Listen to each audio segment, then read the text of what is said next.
Welcome to Spain.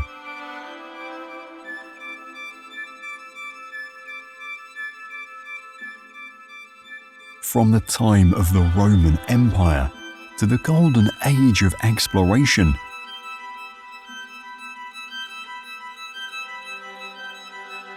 Spain's history is closely tied to its Mediterranean coastline.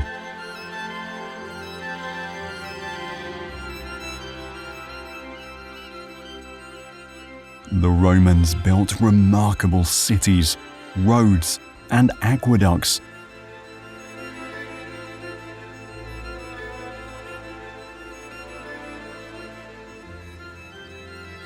And their influence is still visible in Spanish culture, language, and architecture.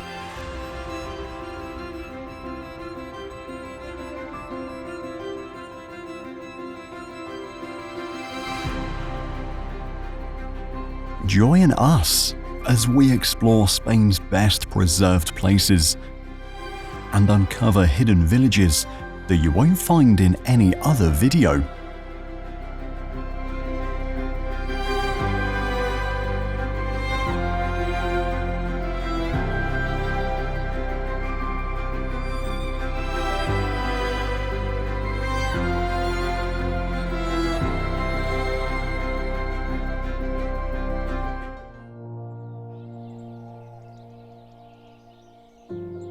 In the northeastern parts of Spain, there is a special little village perched atop a narrow basalt cliff called Castellfollit de la Roca. These cliffs made for a strategically strong location back in the Middle Ages, which led the village to serve as a defensive stronghold against invaders. The remnants of its medieval past can still be seen in the narrow, cobblestone streets and ancient stone buildings built using volcanic rock. Moreover, the valley itself offers a remarkable view of the surrounding valleys and forests of the natural park it is snuggled up within.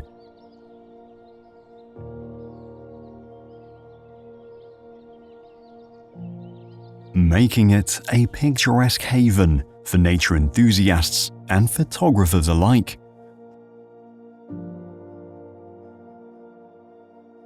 Segovia, a historic city in central Spain, brings together Roman, Moorish, and Christian influences, reflecting over 2,000 years of history. Standing tall as a monumental demonstration of Roman engineering and architecture, in the center of the historic city is the Aqueduct of Segovia, a waterway that is still partly functional today. Built around the 1st century AD, the Aqueduct of Segovia was designed to transport the water from springs in the mountains miles away to the city's fountains, public baths, and even private properties. Despite how ancient it was, it managed to endure the test of time and continued to be in use for another 19 centuries until 1973. All due to the advanced construction techniques of the Roman Empire. The aqueduct shows off its impressive arches and solid structure, built entirely from granite blocks without using any mortar. The stones are perfectly cut to fit together, highlighting the incredible precision and skill of Roman craftsmanship. Continuing with the Roman influences, the Alquézar of Segovia is a fairy tale-like fortress and castle that is located on a rocky cliff at the western edge of Segovia's old city. With its unique shape resembling the bow of a ship, the Alcázar is not just a magnificent architectural marvel, but also a significant symbol of Spain's royal heritage.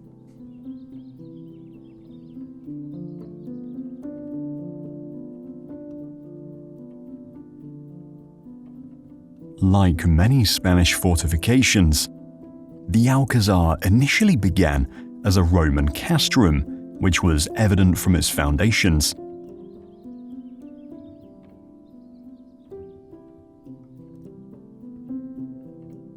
However, most of its original structure has been lost in time. A few centuries after the fall of the Roman Empire, the castle was mentioned again in the 12th century and continued to be referenced during the reigns of various kings of Castile.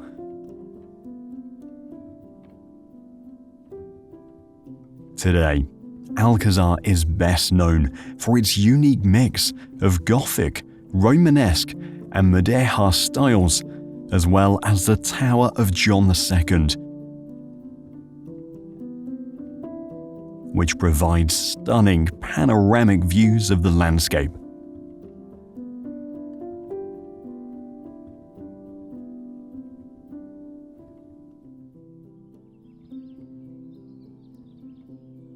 Looking over the rest of the city is the Segovia Cathedral, dominating the skyline.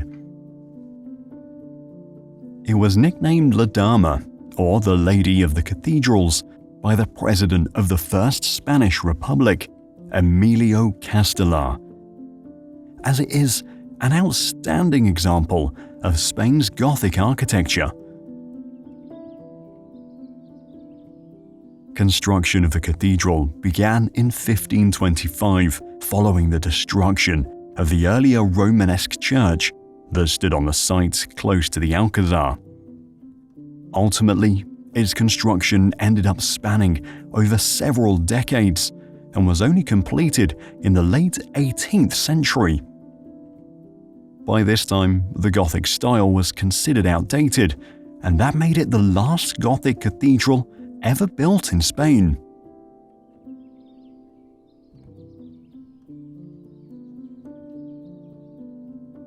Other than being a religious site, the cathedral's role in the community extends beyond its walls, as it hosts concerts, art exhibitions, and cultural events that celebrate Segovia's heritage.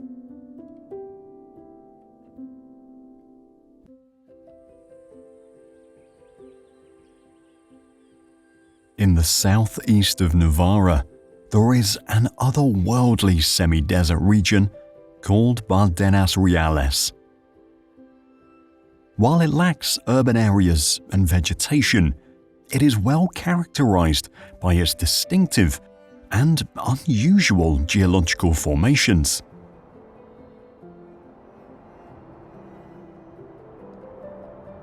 It is home to the Castell de Tierra, a castle-like natural rock formation that is the result of millions of years of erosion. Due to its striking appearance, it has appeared in the backdrop of many spaghetti western films in the 1950s. Although there is little greenery, the region still supports various ecosystems and has been officially designated as a natural park since 1999. Pine trees and various bushes are commonly found. But there are also badlands dotted with beautiful red poppies.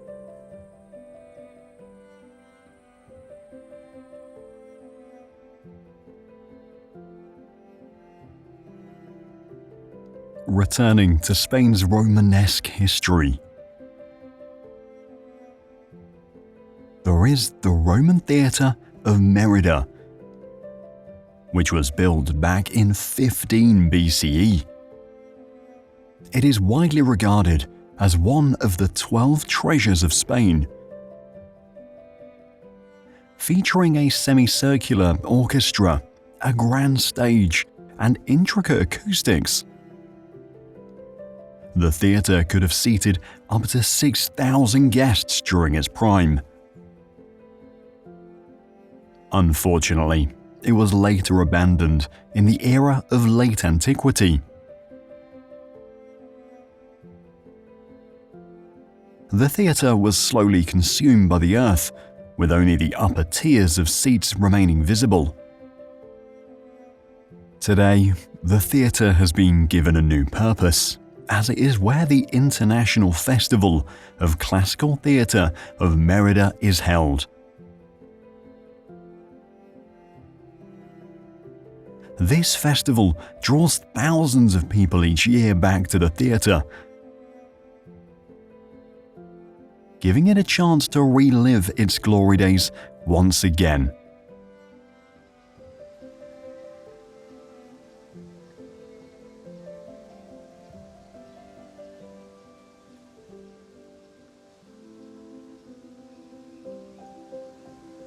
This is Alquézar, an ancient village known for its medieval architecture, winding streets, and a castle that overlooks the stunning Vero River Canyon. Its name was derived from the Arabic word for fortress, as the Moors chose to build an entire settlement for such a purpose rather than a single building. Despite such a militant name, Alquézar is home to the famous collegiate church of Saint Maria. The Moors initially constructed this church as an architectural ensemble, but the Christians meticulously renovated it and dedicated it as a place of worship in 1099. Adorned with beautiful frescoes, the church offers a look into the spiritual life of the ancient community of Alquézar.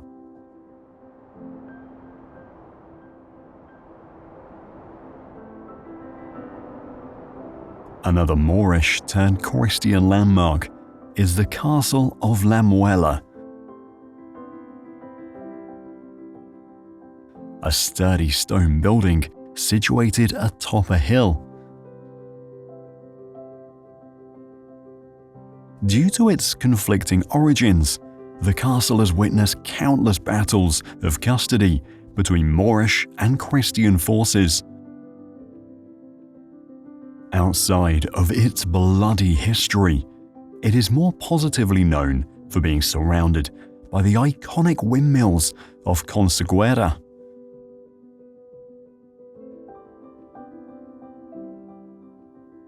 These are 12 white windmills that were originally built for the simple purpose of grinding flour.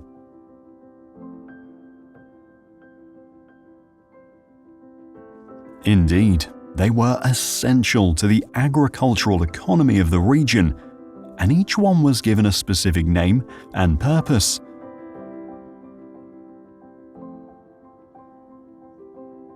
There is even one known as the Caballero del Verde Gabán, which is known to be the first gastro windmill in the Iberian Peninsula.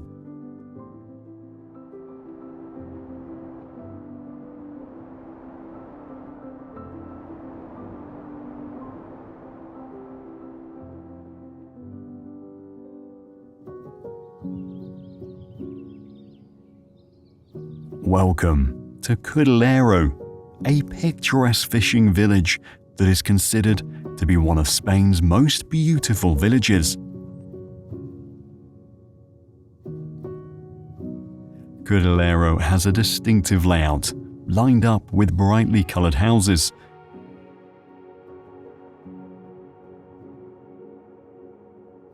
It was first discovered in the 15th century and has since served as an important fishing and trading port.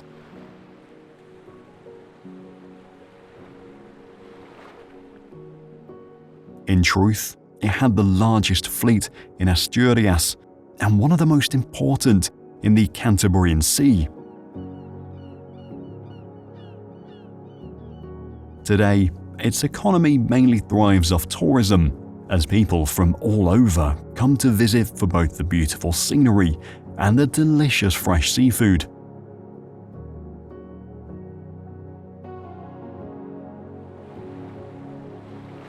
Not only is its natural landscape stunning, with its rocky cliffs and spectacular coastline, but its man-made architecture is worthy of admiration as well.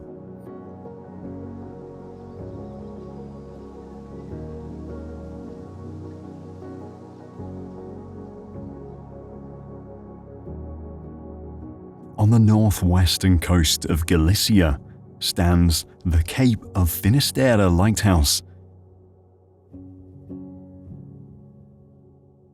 a duty-bound sentinel that has been guiding countless sailors since the mid-19th century.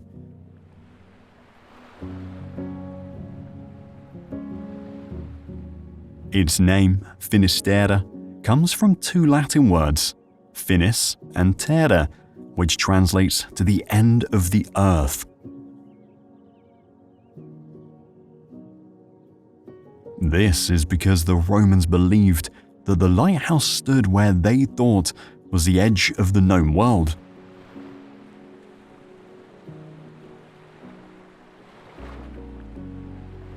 It features a cylindrical tower painted white with a red horizontal band. The accompanying buildings include a keeper's house and various service buildings.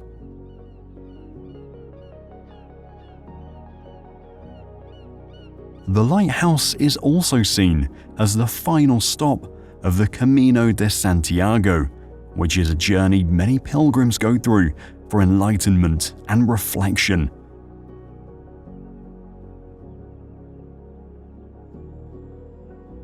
Despite being one of the oldest lighthouses in Spain, it is still actively used today on an automated system, continuing its duties as a beacon of hope and guidance.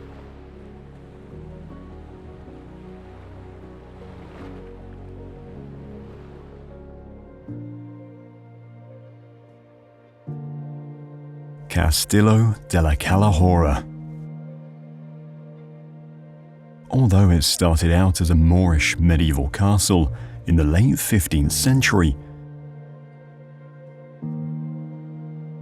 its interior was commissioned to be redesigned in a Renaissance style in the early 16th century.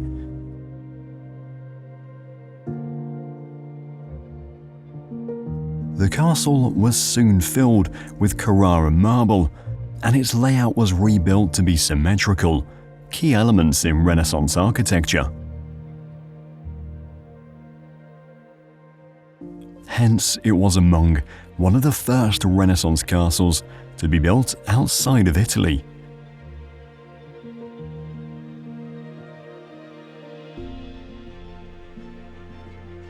Other than its Renaissance aesthetic, the castle is well known for being built with locally sourced stone, which gives its warm reddish hue that blends well with the landscape.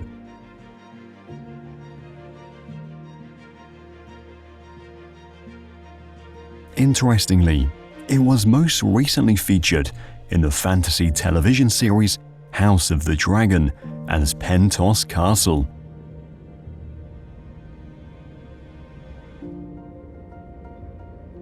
However, this was not the first time the castle had experienced being on the big screen.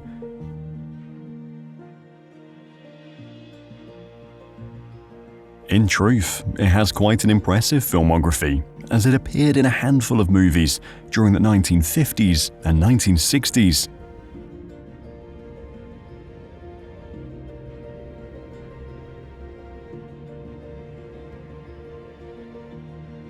Once the capital of the Islamic Caliphate, Cordoba is a historical melting pot of a city.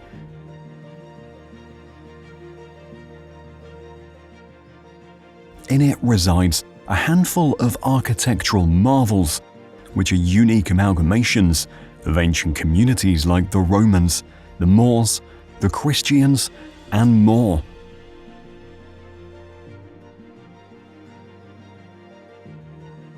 Here we can find some incredible places, such as Puente Romano.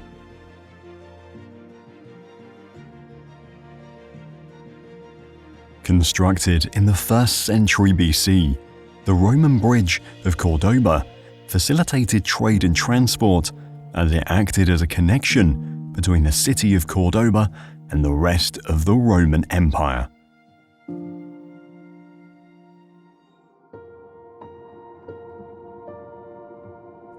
The bridge played a significant role in communications and commerce as it aided the city in easily commuting people, goods, and even word of mouth. While much of its original structure has been retained, it has been renovated multiple times throughout history. By the Moors in the 8th century and the Christians in the 13th.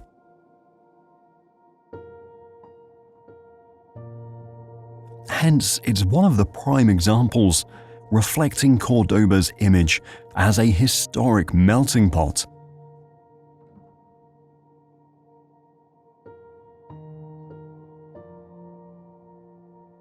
Other than its functionality, the bridge offers sensational views of the Guadalquivir River.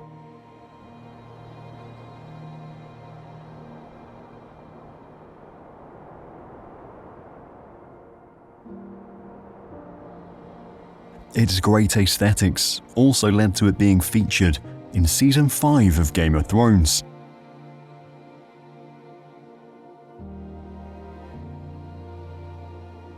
In addition to that, it also overlooks the majestic Mezquita Cathedral.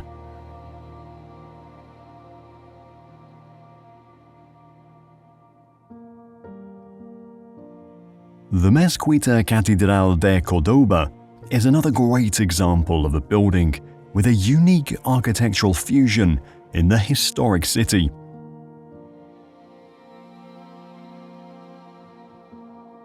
Back in the 8th century, it was originally built as a mosque and became one of the largest places of worship in the Islamic world.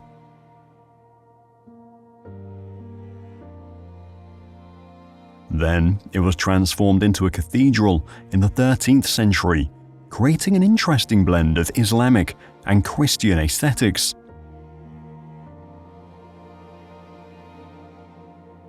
Like its name, it symbolizes the coexistence and conflict between different cultures through its architecture.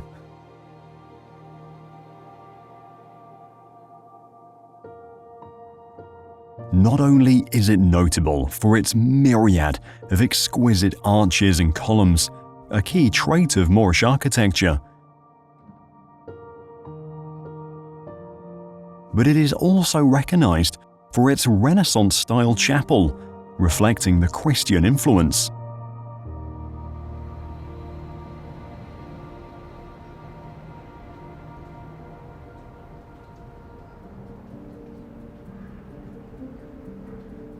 Moving over to the western outskirts, there is the palace city of Medina Azahara.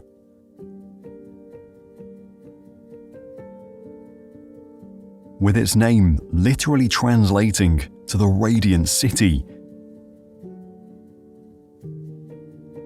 it reflects the zenith of Islamic culture and architecture.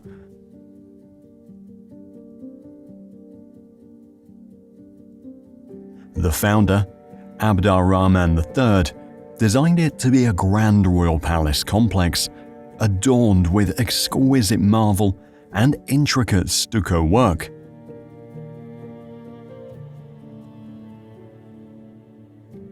Medina Azahara soon became home to thousands, and its renowned reputation continued to attract even more creatives and intellectuals across the Islamic world.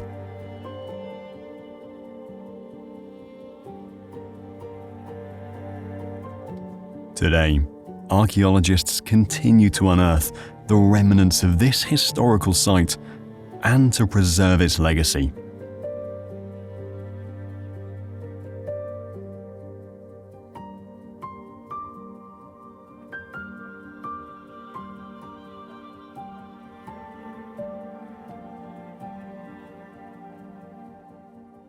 overlooking the Mediterranean Sea, is the distinguished Peñíscola Castle of Castellón.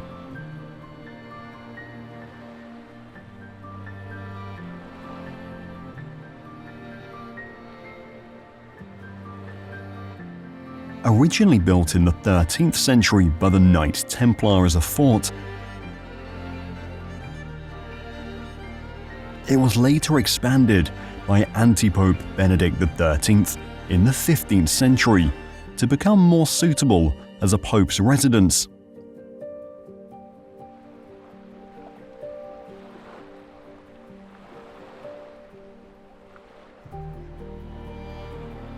Due to numerous modifications and changes in purpose over the years,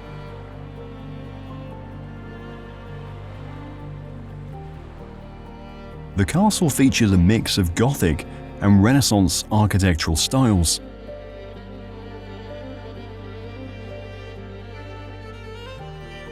These styles are characterized by its stone walls and towers, as well as its well-maintained moat.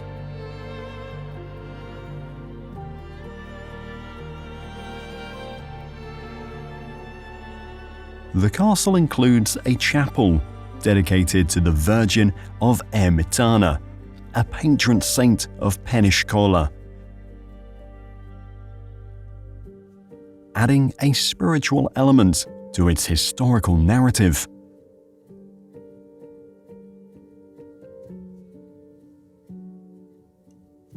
Today, outside of its military and religious backstory, it also serves as a popular tourist attraction with a family resort hotel nearby.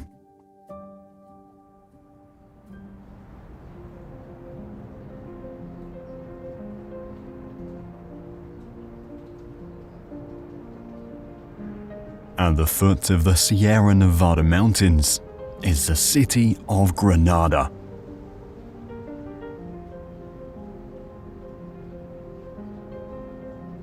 This place is famous because it was the last area the Moors controlled in Spain, until they lost it to Christian rulers in 1492 during a time called the Reconquista. Here, they are famous for their palaces, and one of them is the Generalife.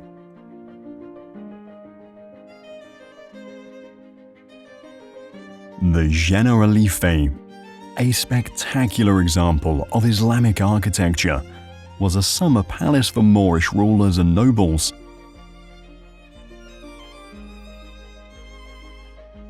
In the 13th century, they used this countryside estate as a peaceful retreat from their busy lives as monarchs. The palace features key traits of the Moorish style, such as complex tilework and elegant arches.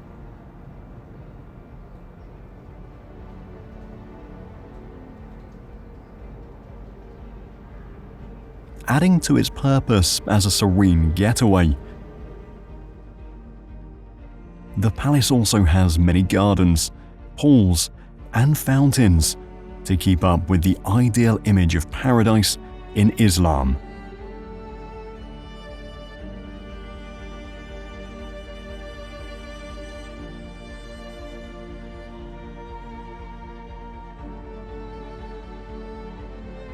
Another famous palace in the city is the Alhambra, located next to the Generalife.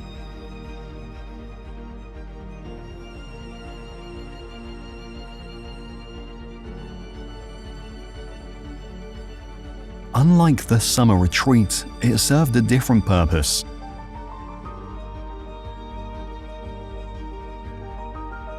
Like most castles, it initially served as a fortress.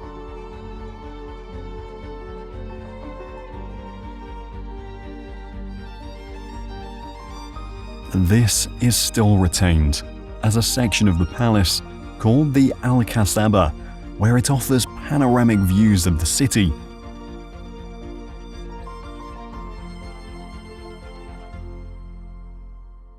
However, Later in the 13th century, it was transformed into a grand palace complex for Moorish rulers to reside in and call home.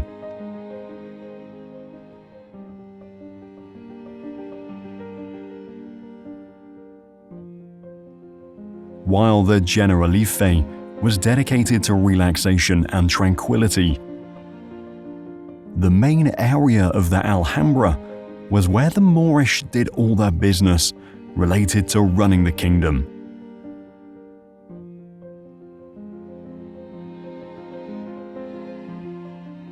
Also a prime example of Islamic architecture, the palace is characterized by its intricate geometric designs and patterns seen all over its walls and columns.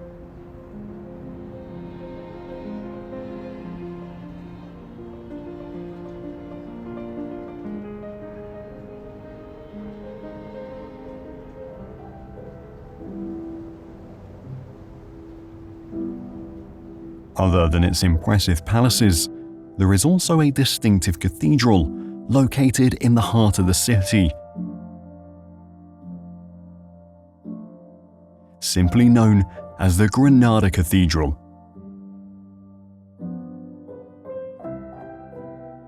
Like most other cathedrals in the region, this Roman Catholic cathedral was built atop the main mosque of the city after the reconquest of Granada. It was also built quite late in 1523, during which most other Catholic sanctuaries were already considered old.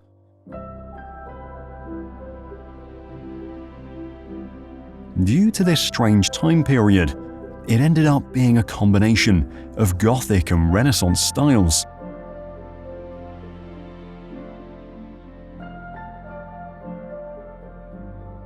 It boasts a grand dome, elaborate statues, and a strong facade on the outside.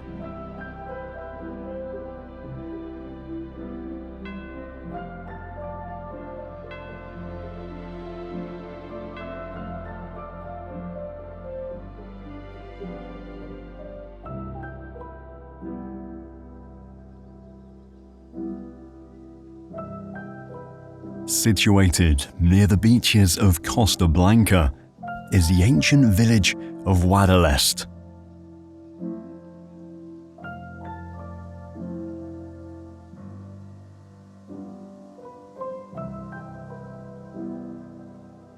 It is most renowned for its medieval castle that overshadows the Guadalest Valley, first built in the 11th century during the Moorish rule.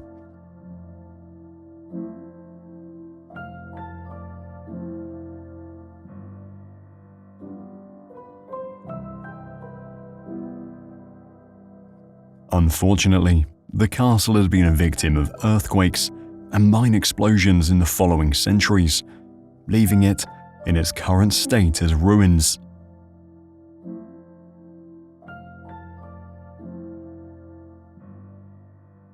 However, the ruins still serve as a great viewpoint for the surrounding areas.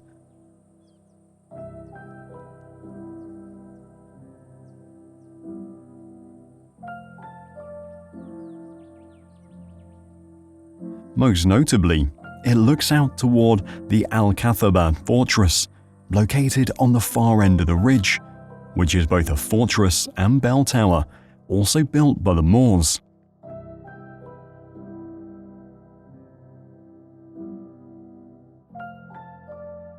It also overlooks the clear waters of the Grand Guadalest Reservoir, a stunning sight for nature lovers.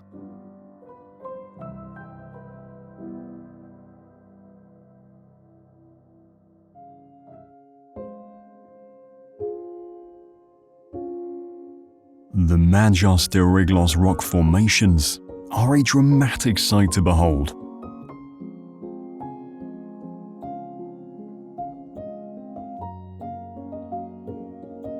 These red formations are composed of prehistoric conglomerate rock, giving them their iconic appearance.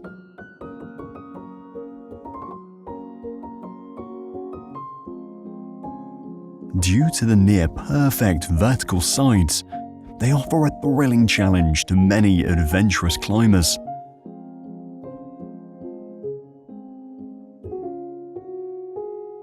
Additionally, sitting at the base of the formation is a charming little village called Riglos.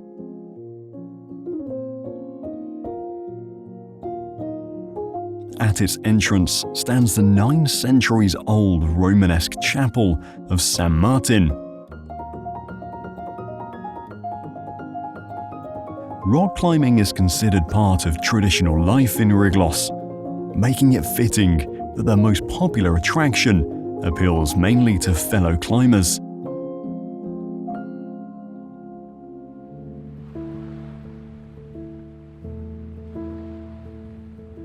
Cadaqués, a scenic seaside town filled with the history and influence of the Mediterranean.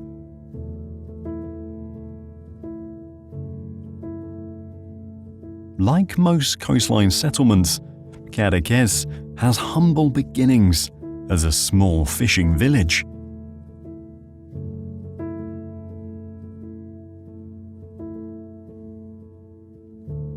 However, by the 20th century, its reputation changed dramatically from a fishing village to an artistic retreat.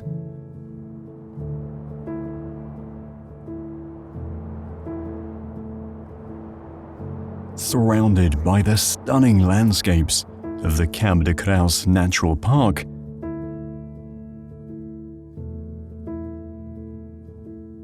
Cadaqués offers endless creative inspiration for artists such as Salvador Dali and Pablo Picasso.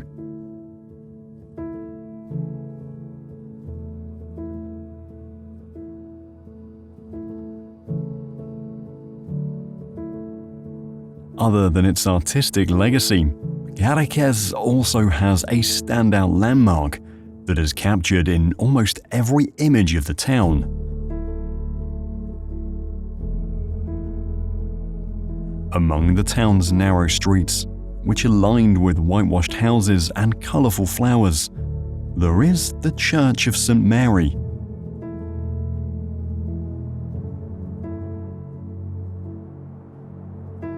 Built at the peak of the town in the 17th century, it's hard to miss such a building.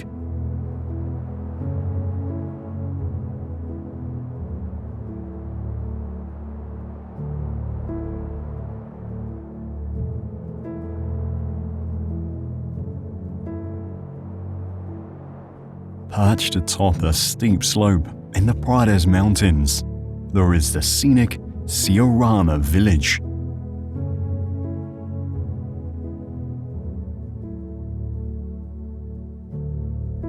It benefits from its prime location, serving as a remarkable viewpoint.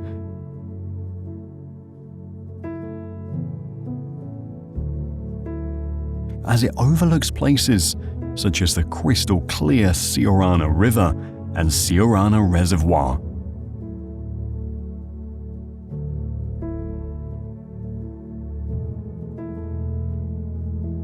Aside from its landscape, the village itself is home to the humble Romanesque church of Santa Maria.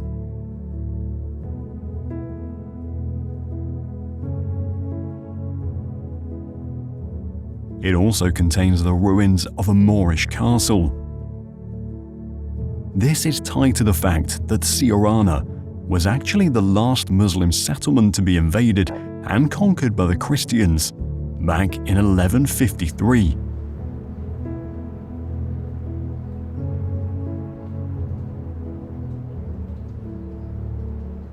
Constructed in the late 10th century, these defensive walls served as critical barriers between the Almería and any ambitious invaders.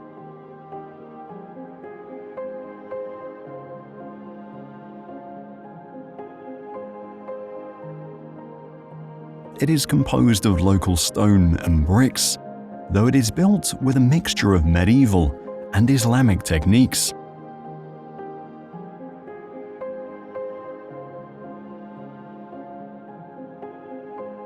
Like the Alquézar, The walls also have watchtowers of their own, which aided in communications and surveillance.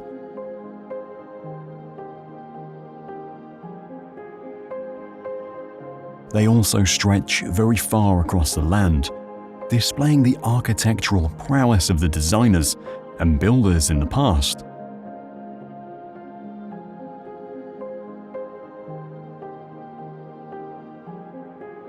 Today, much effort is put into conserving and protecting these walls, as they're seen as an important cultural landmark.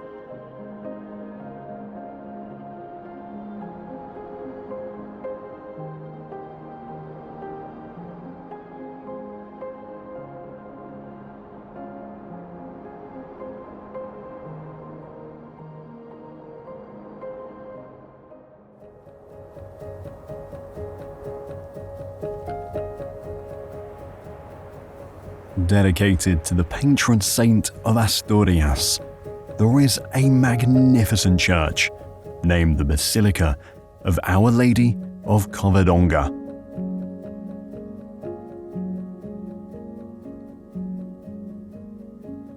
This sanctuary was built in the late 19th century until the early 20th century in a neo-Romanesque style with only pink limestones.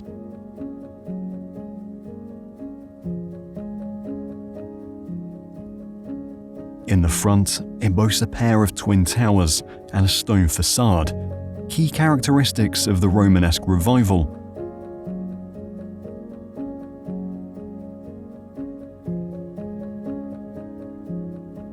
Moreover, the basilica is also located near a cave that houses a statue of the patron saint it worships, making it a significant pilgrimage site.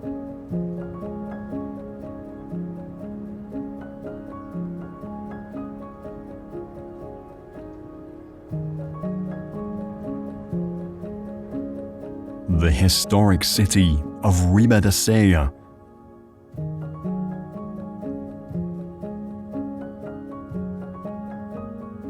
Located on the banks of the River Sella, was founded by King Alfonso X the Wise in the 13th century.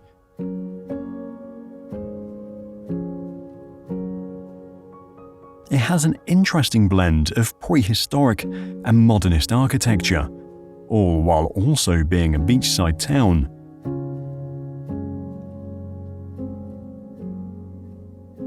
One of the town's most prominent landmarks is the Ribadesella Chapel, also known as the Chapel of Our Lady of Sorrows.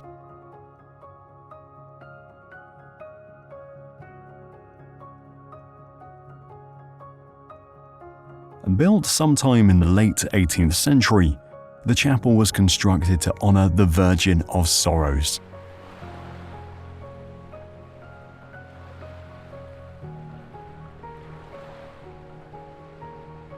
It features a simple yet elegant design, typical of rural Asturian architecture, a modest bell tower, as well as intricate religious artworks and statues inside.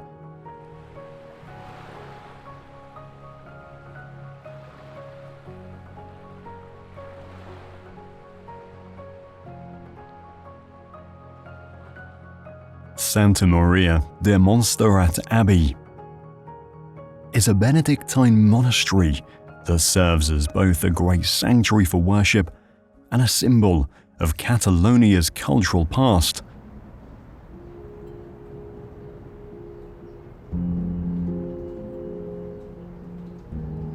Founded in the 10th century, high up in the Montserrat mountain, the architectural style of the abbey combines Romanesque and Gothic elements well.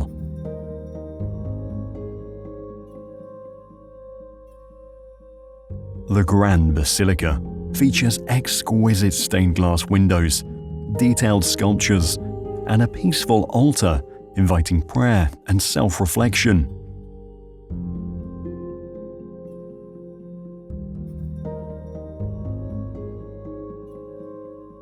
In addition to that, the monks of Montserrat have dedicated their lives to preserving the traditions of the monastery.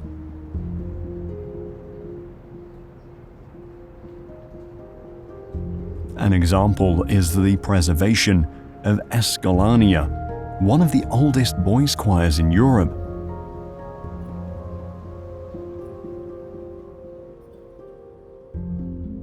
Outside of its faith, the abbey also possesses a stunning surrounding landscape with interesting rock formations and otherworldly greens.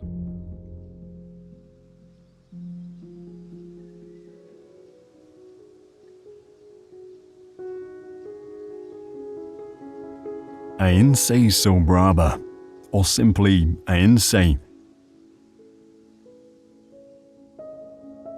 is a historic town known for its medieval influences. With stone buildings lining its cobbled streets, the town is held in high regard for its well-preserved medieval citadel and Templar castle from the 12th century.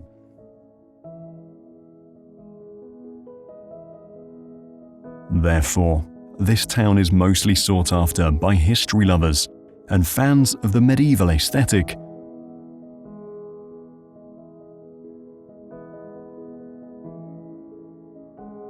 In fact, the preservation of its ancient architecture is so well maintained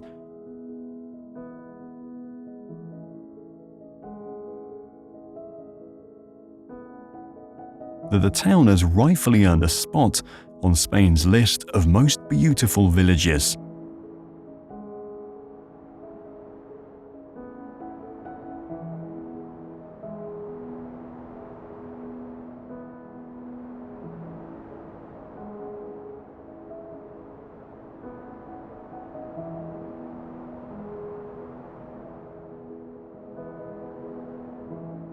The Castle of La Mota is a medieval fortress named after the place it is situated on,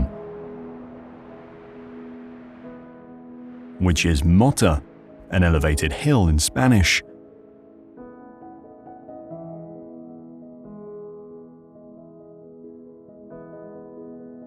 Its most distinctive trait is its large outer gateway,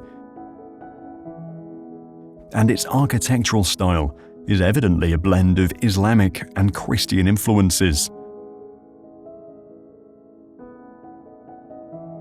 It also offers extensive grounds to walk over and a stunning landscape view. Moreover, there used to be a traditional drawbridge that was the main access point in and out of the fortress.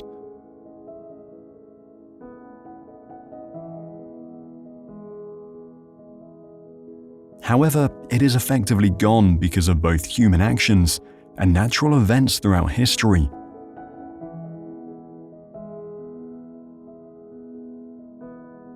It originally served as a vital defensive stronghold, as it was a powerhouse in controlling trade routes and ensuring every traveler's safety.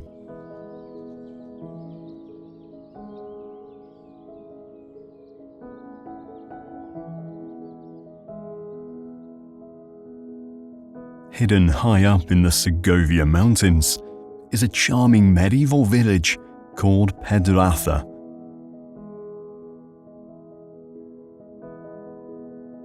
Due to its walled surroundings, there is only one narrow gate that allows entry and exit to the village.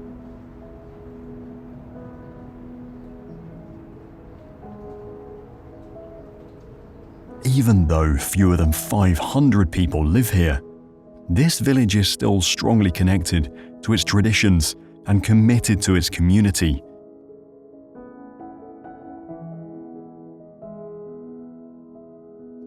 In fact, it is regarded to be one of the most well-preserved medieval villages in the country.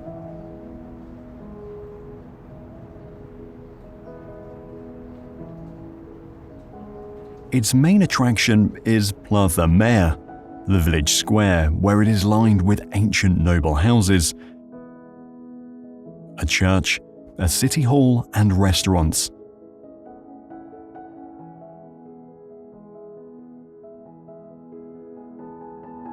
During a livelier time in the past, this square would host exciting bullfights for the spectators.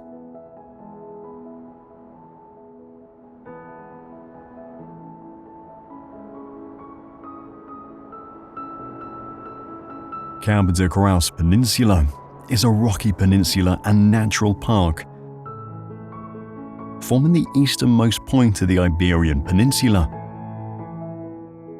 The area is famous for its unique windswept landscape, shaped by centuries of strong winds and harsh conditions.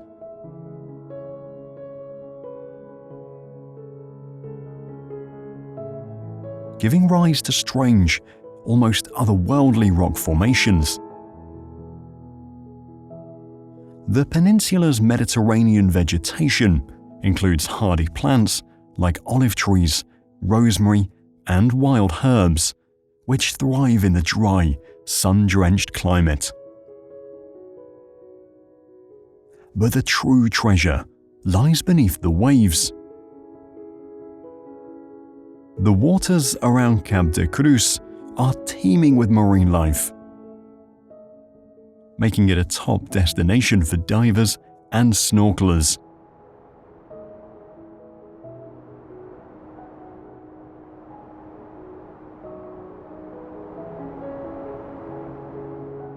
Situated on the highest point of the cape is the Cap de Creus Lighthouse.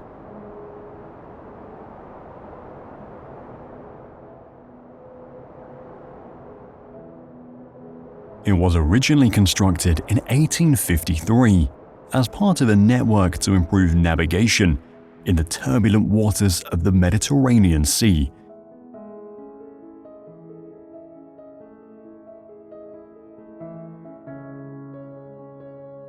The lighthouse features a classic cylindrical tower design painted white, which stands out against the rugged landscape.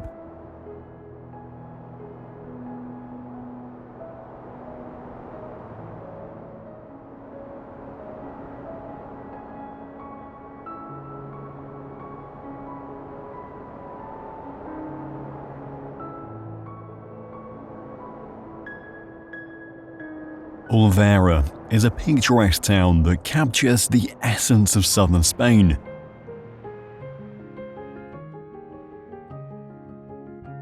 With its narrow, winding streets and beautiful architecture, Olvera is a classic example of a Pueblo Blanco, a white village that reflects the unique Moorish influence on the region. The town's whitewashed walls shimmer in the Andalusian sun, creating a striking contrast against the flourishing greenery surrounding it.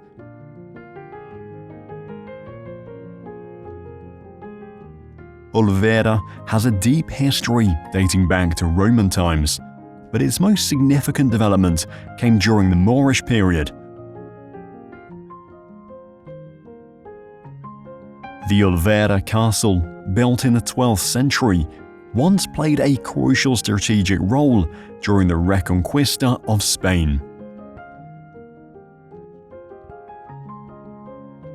Today, its ruins, which resemble an elongated triangle, overlook the town from a rocky cliff.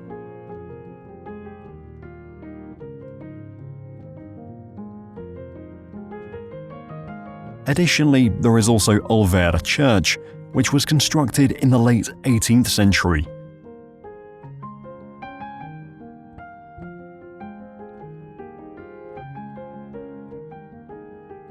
This beautiful Baroque church features a prominent bell tower that rises above the town, visible from miles away.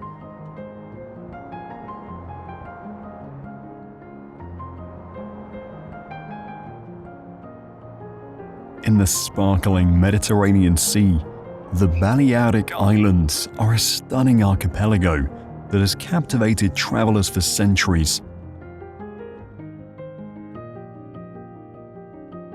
Comprising Mallorca, Menorca, Ibiza, and Formentera, and even smaller islets like Cabrera, each island boasts its own unique charm and character. Let's explore some of the highlights of these islands that are truly special.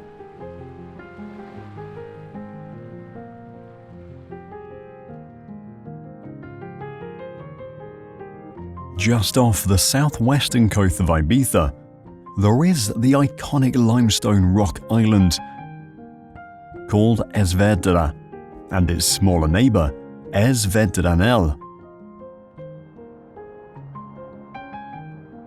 Often described as a magical place, Es Vedrà is said to be the inspiration behind many myths, including tales of sirens and the lost city of Atlantis.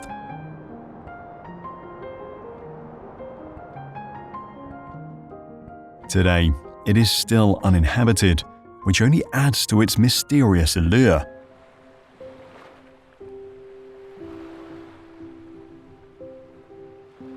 As a limestone monolith, it is also one of the largest rock islands in the Mediterranean.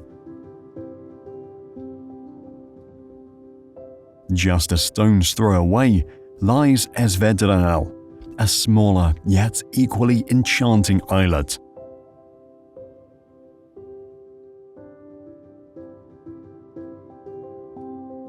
Es Vedranell serves as a perfect complement to its larger neighbour.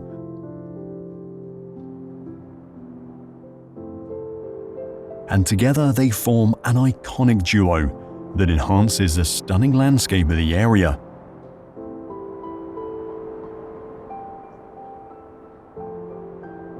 In fact, the views of sunsets from these islands are said to be legendary.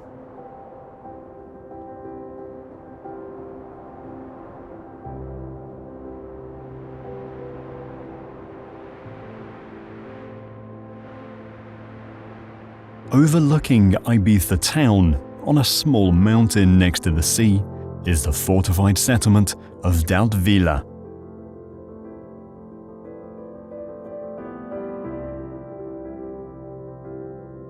Daltvila, meaning upper town in Catalan, dates back to the 16th century.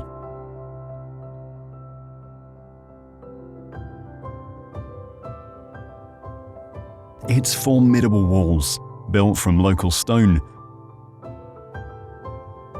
encircle a maze of narrow cobblestone streets, lined with charming whitewashed buildings adorned with colourful flowers.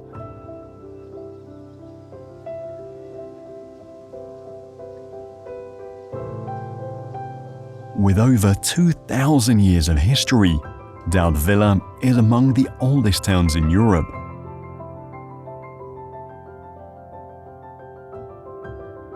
Its walls were first constructed around the town in the 5th century to defend against pirate attacks.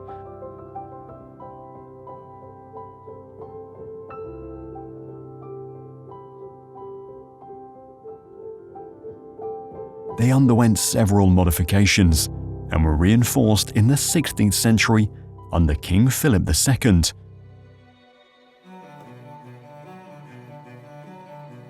The new heptagon-shaped Renaissance-era wall, equipped with cannons, took 40 years to build and helped defend the city from both pirate and Ottoman attacks.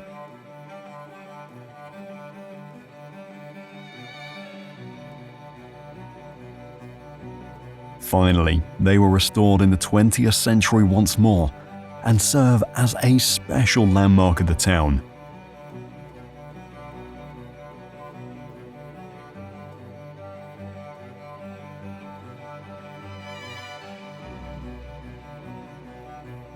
Beating Ibiza in size is Mallorca, which is the largest of the Balearic Islands.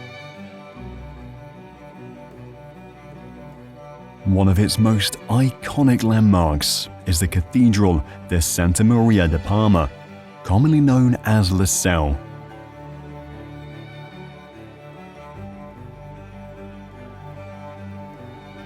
This stunning Gothic cathedral, situated southwest of the island, boasts an impressive facade and towering spires that dominate the skyline. Construction of La Salle began in the 13th century and took nearly 400 years to complete.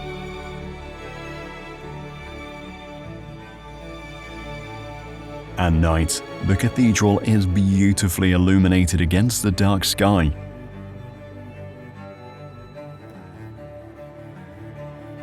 The warm lights highlight the intricate details of its facade and towering spires, making it stand out.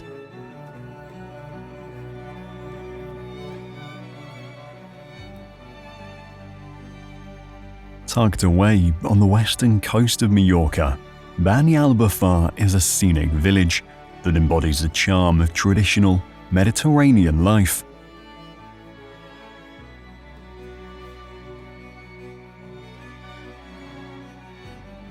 With its stunning terrace landscapes, crystal clear waters, and sensational mountain backdrop, this quaint village offers a peaceful retreat from the crowded, tourist-heavy areas.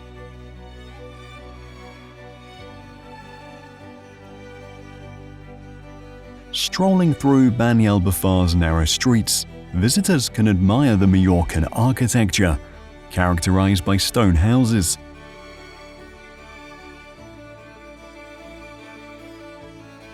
Many of these houses date back to the 16th and 17th centuries and are adorned with colorful bougainvillea plants.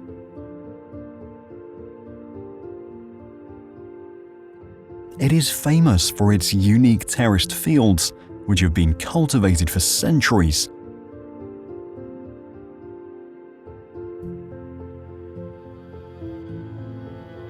The local farmers grow a variety of crops, including grapes and vegetables, using ancient agricultural techniques that have shaped the landscape.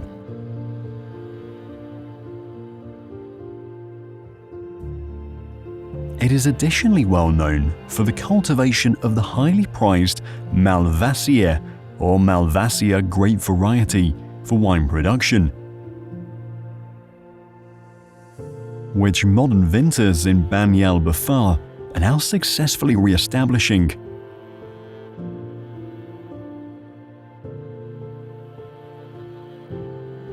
It is said that this wine was highly prized by the King of Aragon and was a motivating factor in the reconquest of Mallorca by Jaume I.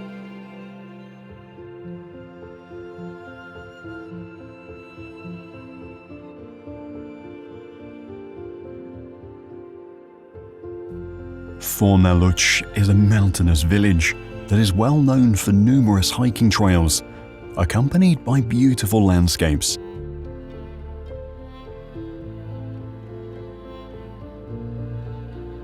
Fornalutx's history dates back to the 13th century, shortly after the Christian conquest of Mallorca in 1229, when it was established as a farming community.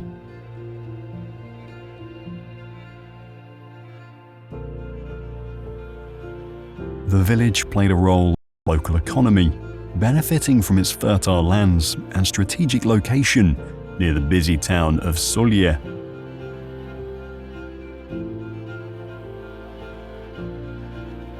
This is due to its long-standing agricultural tradition, particularly in olive and citrus production, which continues to shape its economy and landscape.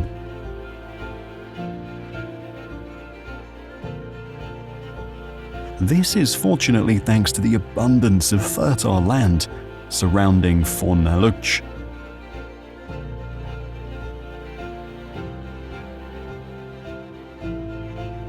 Moreover, the village is often deemed as one of the most beautiful villages in Europe.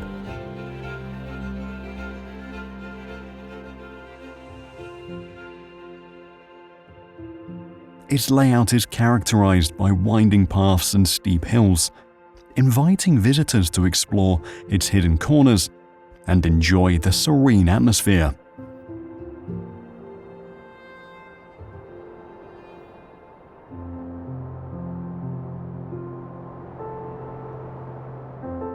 Another village in the mountainous region is the idyllic Dea village.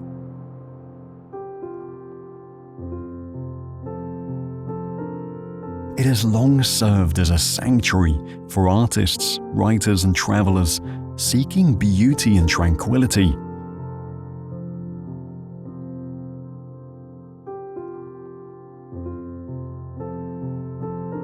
With its narrow, spiraling streets lined with traditional stone houses, Dea exudes an enchanting atmosphere.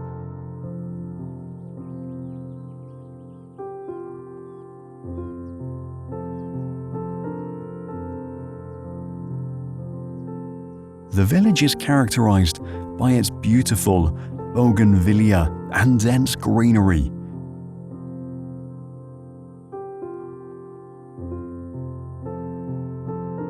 Which complement the earthy tones of the buildings, creating a picturesque Mediterranean scene.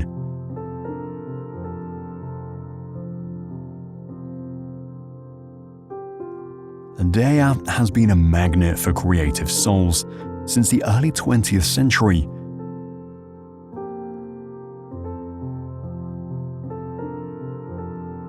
Attracting notable figures such as the poet Robert Graves and painter Walter Richard Sickert.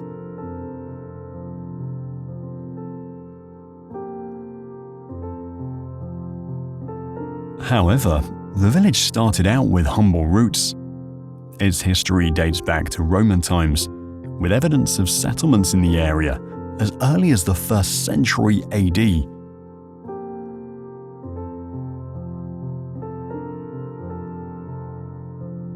Much like Fornaluch, the village has always been closely tied to agriculture, particularly olive and fruit cultivation.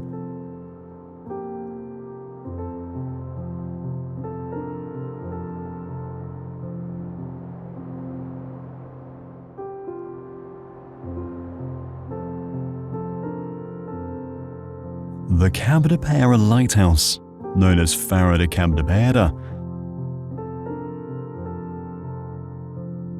stands on a rugged cliff on the northeastern coast of Mallorca.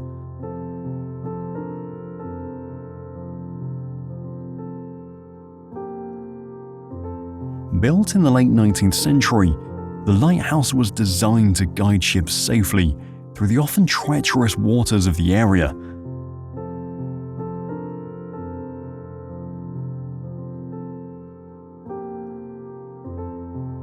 Particularly around the nearby Calahorra harbour. Sailors who travelled from France to Menorca were particularly reliant on this lighthouse's guidance.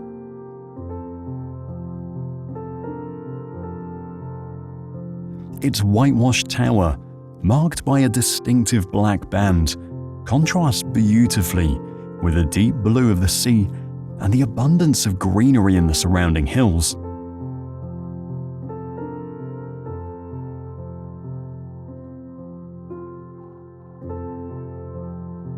Although it still remains operational today, the lighthouse is more famous for its panoramic views, especially since it is easily accessible by most modes of transport.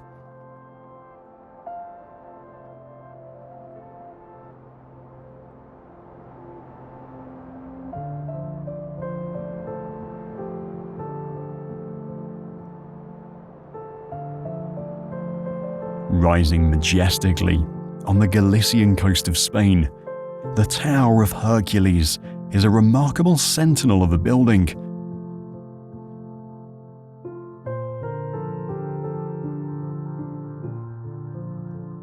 Built in the 1st century, it is the oldest known extant Roman lighthouse that is still functional today.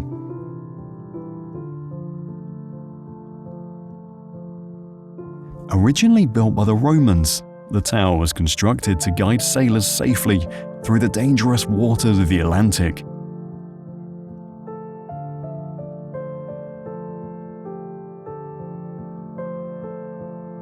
Over the centuries, the tower has undergone various restorations to preserve its integrity and functionality.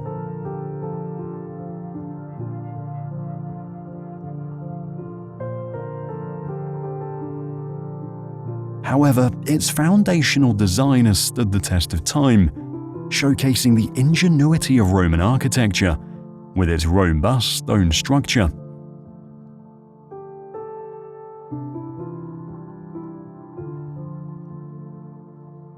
The Tower of Hercules is steeped in legend and is believed to have been built on the site of the mythical adventures of the Roman hero Hercules himself.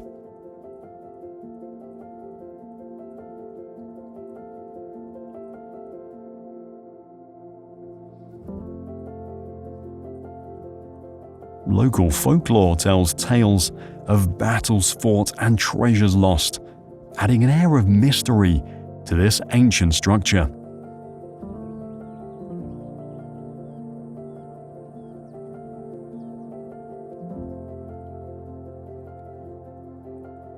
El Torcal de Antequera, Malaga. A nature reserve renowned for its incredible karst landscapes and unique combination of large, twisted rock formations.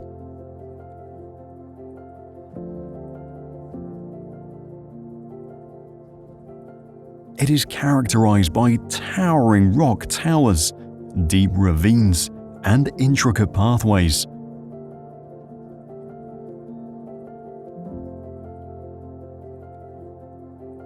The park's striking limestone formations, shaped by millions of years of erosion, create a surreal environment.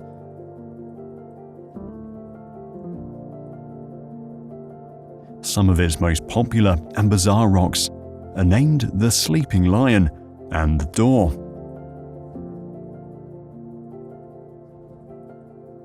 The nature reserve also seemed to have been home to prehistoric inhabitants.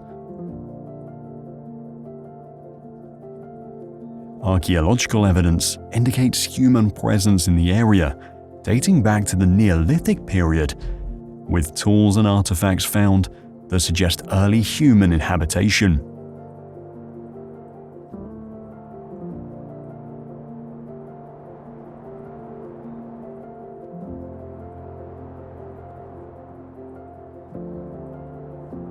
Toledo is a historic city that once served as the capital of Spain during the Visigothic period.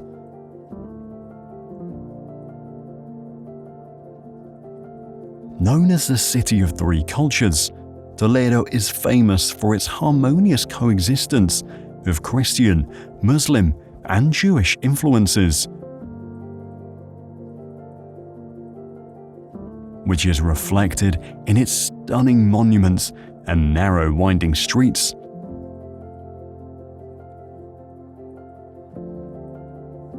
Located at the highest point of the city is the Alquézar of Toledo.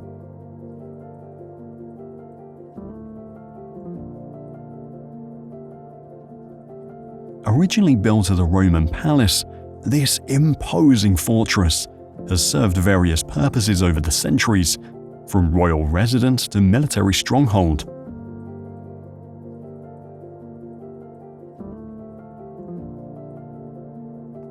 It was originally constructed in the 1st century by the Romans, but has been rebuilt and renovated over the centuries, showcasing the architectural styles of the Visigoths, Moors, and Christians.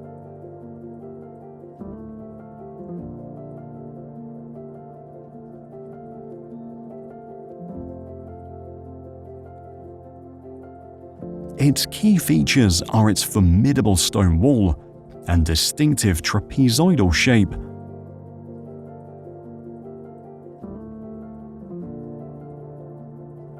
Today, the Alquézar houses the Army Museum of Toledo, which showcases an extensive collection of military artifacts, uniforms, and weapons spanning centuries.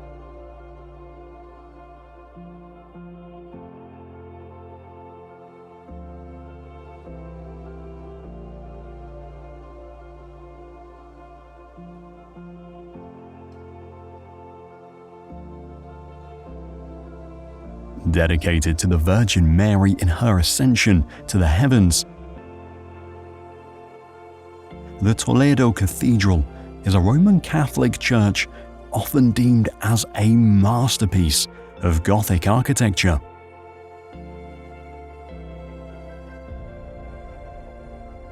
Construction of the cathedral began in 1226 and spanned nearly 300 years, culminating in a stunning blend of Gothic, mudéjar, and Renaissance styles.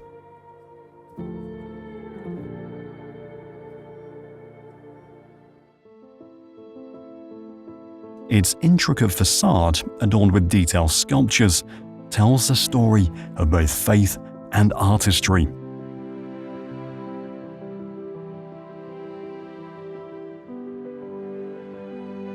The cathedral's bell tower, one of the tallest in Spain, provides stunning panoramic views of Toledo's historic landscape.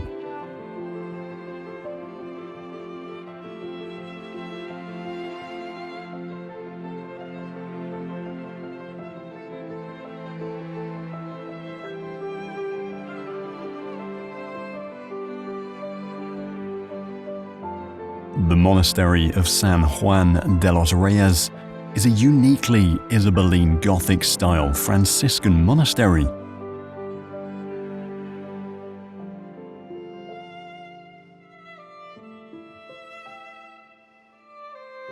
This monastery was founded by the ruling monarchs at the time, Ferdinand and Isabel, and was built to commemorate their victory at the Battle of Toro.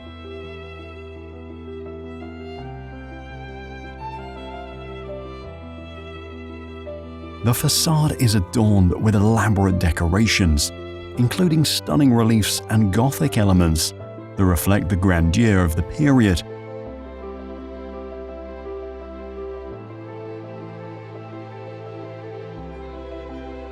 The entrance features a remarkable archway, flanked by intricate carvings of saints and biblical scenes.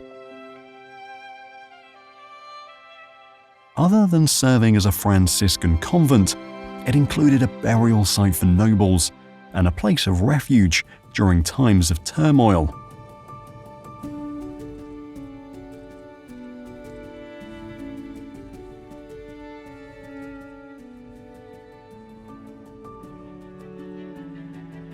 Overlooking the picturesque landscapes of Murcia, the castle of Monteagudo stands as a monument of history.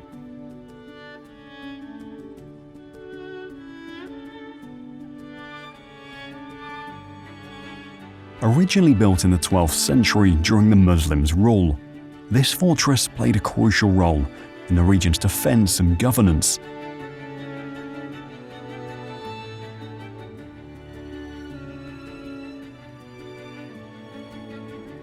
Its once robust stone walls and watchtowers were designed to withstand sieges and protect the inhabitants within.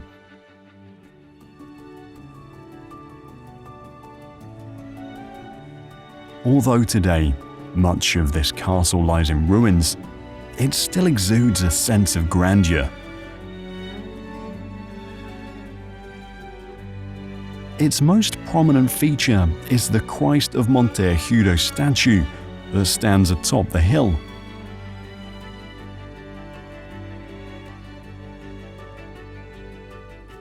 Erected in the 20th century, the statue has Jesus Christ standing tall, with his arms spread out to his sides, making him look like a large white cross from afar.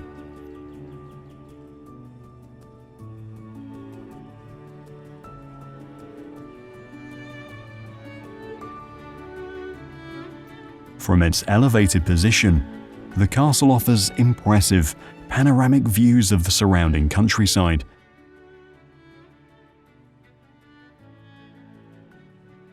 Including the nearby city of Murcia and the beautiful agricultural lands that have sustained the region for centuries.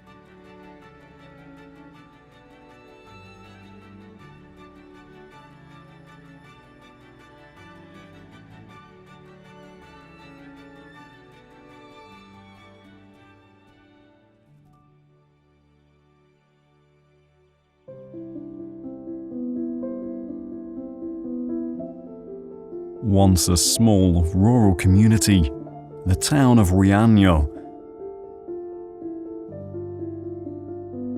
transformed dramatically in the 1980s with the creation of the Riaño Reservoir. The original Riaño was a thriving community, despite being small.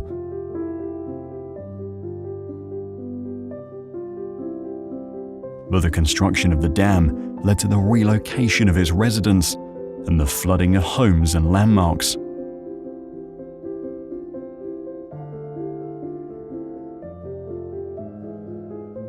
The new Riaño village features architecture that reflects traditional styles, designed to maintain the cultural identity of the area despite the changes brought by the dam.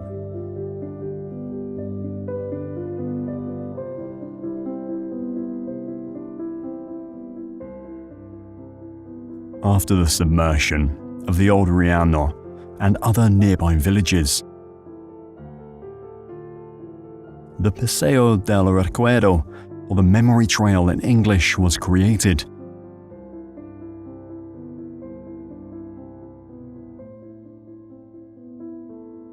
It is a walk of almost a kilometre, which retains the memory of the 9 villages affected by the construction of the reservoir.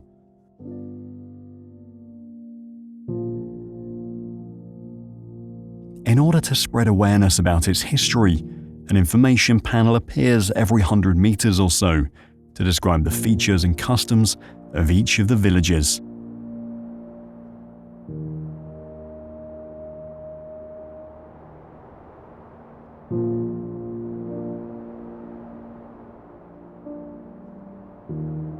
High above the Guadalete River, Arcos de la Frontera is a historic town with dramatic landscapes.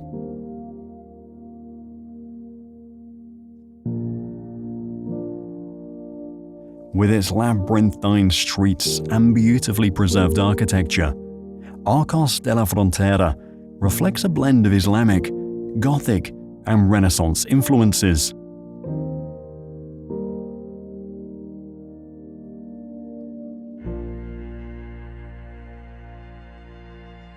At the heart of the town lies the Church of Santa Maria, an architectural gem built on the site of a former mosque. Its stunning bell tower and intricate facade highlight the town's historical significance.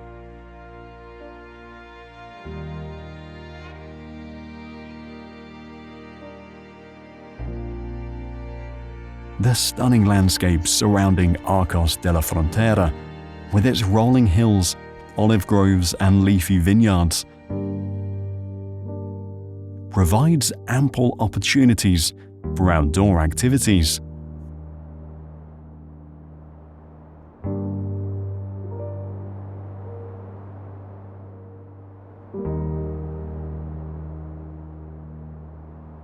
Montefrio is a charming village with a fascinating history.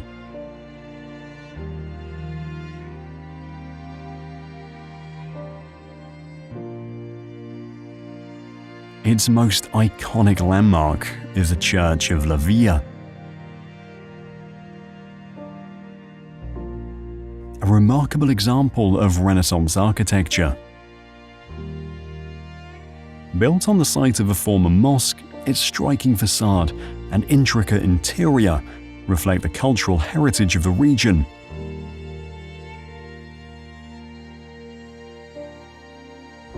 Nearby, the ruins of the Moorish castle are evidence of Montefrio's medieval past, offering panoramic views that stretch for miles.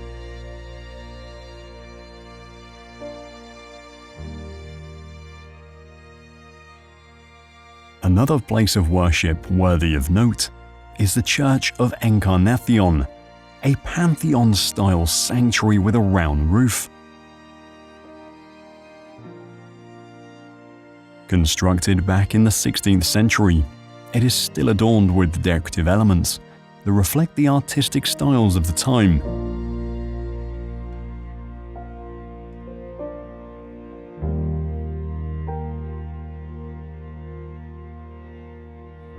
Its grand entrance is also framed by elaborate stonework, giving an inviting feeling to all.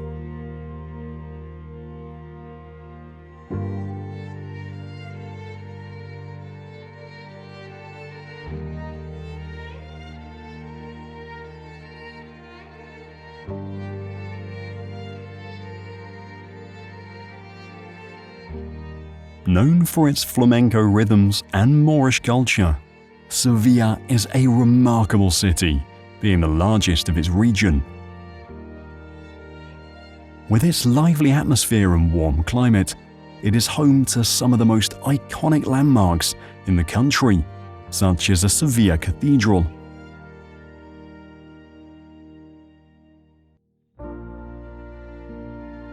The Cathedral of Sevilla is one of the largest Gothic cathedrals in the world, housing the tomb of Christopher Columbus.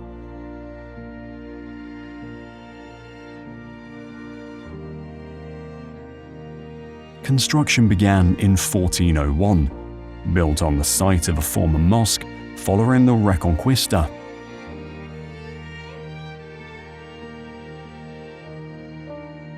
The cathedral's design reflects the ambitions of its creators, with towering spires and elaborate ornamentation that showcase the height of Gothic architecture.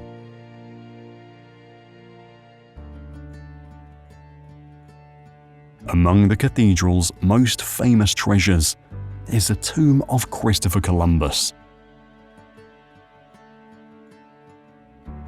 This elaborate monument pays homage to the explorer's legacy, encapsulating the spirit of discovery that defines the era.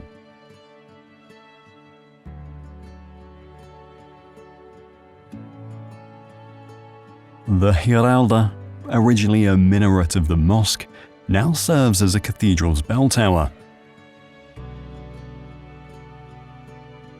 It was designed with a series of ramps instead of stairs, allowing individuals to ascend on horseback, which is a unique feature for bell towers.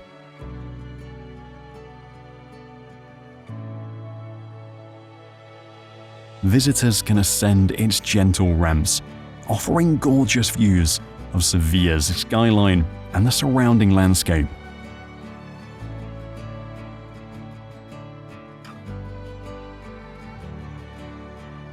Next to the cathedral is the Alquézar of Sevilla, one of the oldest royal palaces that is still in use.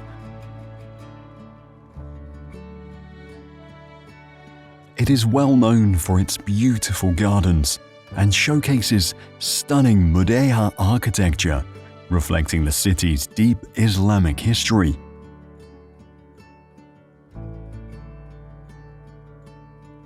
Initially built in the 10th century as a fortress, the Alquézar served as a residence for Muslim rulers. After the Reconquista, it became the royal palace for Spanish monarchs, including Queen Isabella I and King Ferdinand II, who hosted Christopher Columbus before he voyaged to the New World.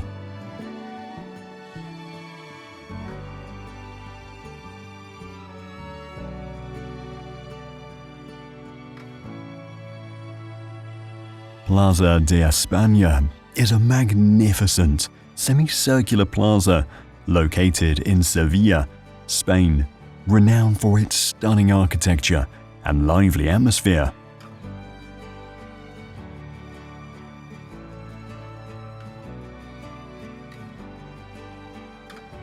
Designed for the Ibero-American Exposition of 1929, it showcases a blend of Renaissance revival and Moorish styles.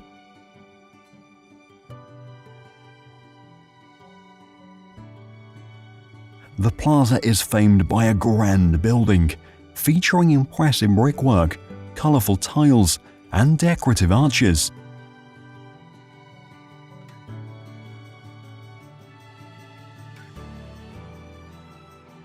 It also notably has 48 tiled alcoves, each representing a different province of Spain. These colourful tiles depict historical scenes and regional coats of arms, providing a visual representation of the country's culture. Additionally, in the center of the plaza lies a large fountain surrounded by beautifully landscaped gardens. The fountain adds to the plaza's picturesque charm and serves as a focal point for visitors.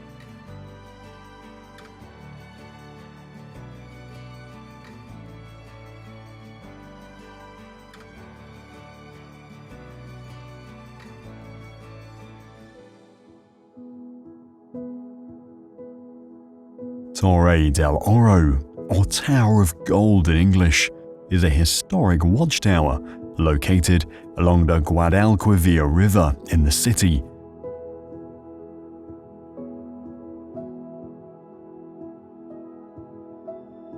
Built in the early 13th century during the Almohad period, this octagonal tower served as a defense structure and a port control point for maritime trade.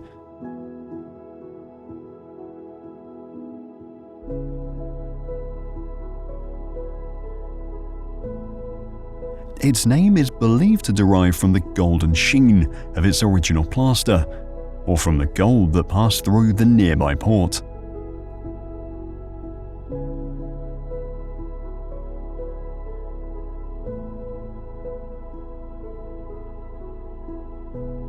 Setas de Sevilla, also known as the Mushrooms of Sevilla, is an innovative architectural structure located in the Plaza de la Encarnación. Completed in 2011, it was designed by the German architect Jürgen Mayer and quickly became one of the city's most iconic landmarks, despite being relatively new.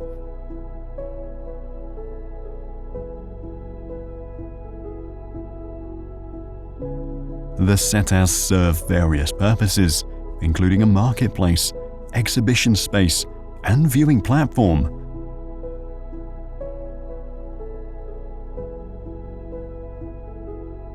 The upper terrace offers panoramic views of Sevilla, making it a popular spot for visitors.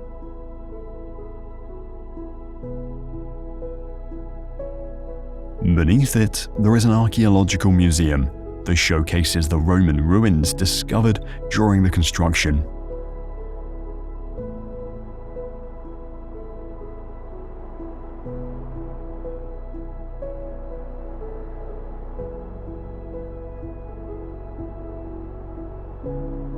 Just outside Sevilla is the Conjunto Arqueológico de Italica,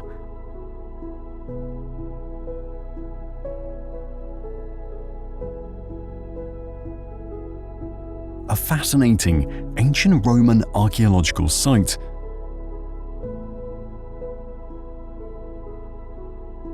Founded in 206 BC, Italica was the first Roman city established on the Iberian Peninsula.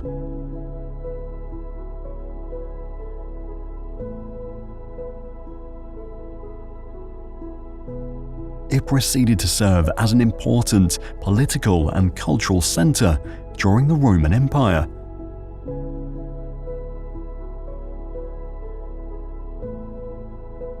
The site is renowned for its well-preserved ruins, including an impressive amphitheater which could seat around 25,000 spectators, making it one of the largest in the Roman world.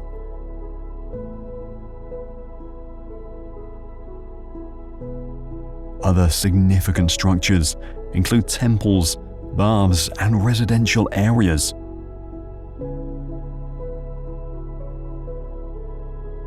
The city's grid-like layout reflects Roman urban planning principles, with streets, public squares, and various amenities designed to support the population and civic life. After the decline of the Roman Empire, Italica was gradually abandoned and fell into obscurity.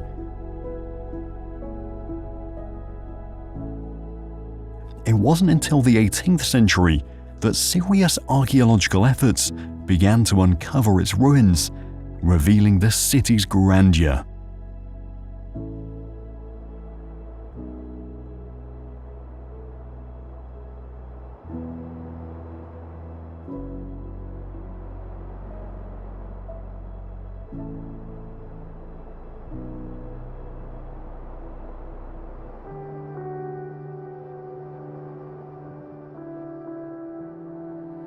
Sitting on an oval-shaped ridge, Monfalco Muralat is a historic village known for its medieval roots and well-preserved architecture.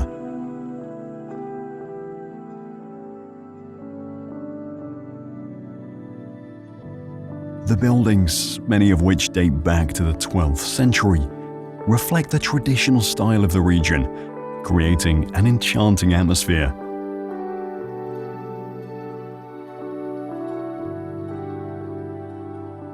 The village is surrounded by impressive medieval walls, which were built for protection during times of conflict.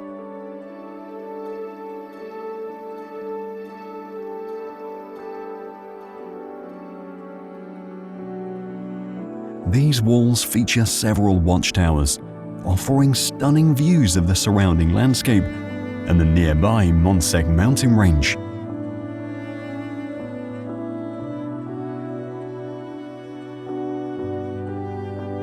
Monfalco soon developed into a thriving agricultural community.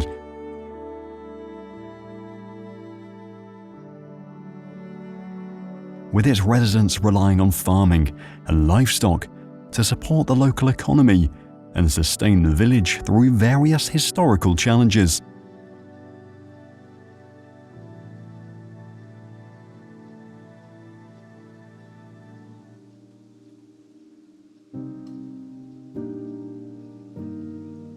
Competa, a charming town that embodies the essence of traditional Spanish architecture.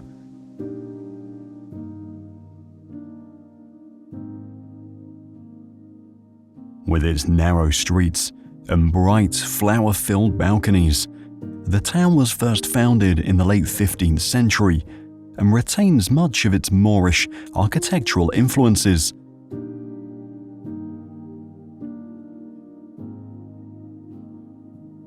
At the heart of Competa lies the church of Nuestra Señora de la Asunción, a magnificent 17th century structure.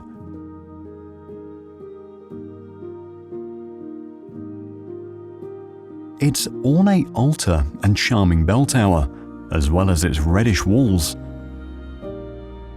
help it stand out greatly against the backdrop of white Andalusian buildings.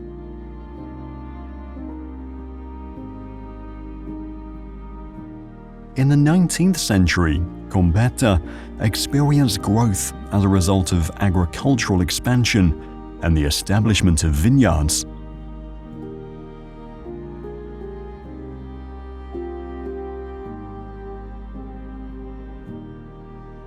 The town became known for its sweet muscatel wine, which gained popularity both locally and abroad.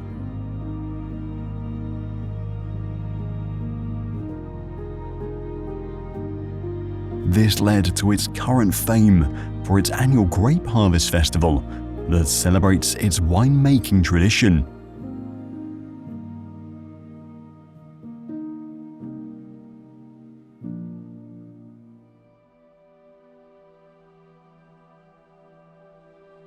Jaen is a historic city known for its exquisite architecture and the vast olive groves that surround it.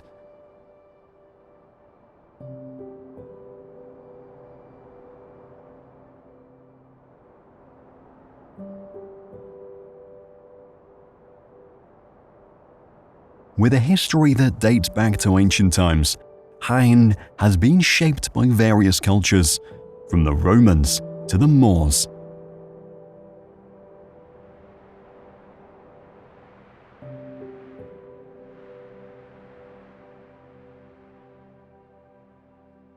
Jaen Castle, also known as the Castle of Santa Catalina,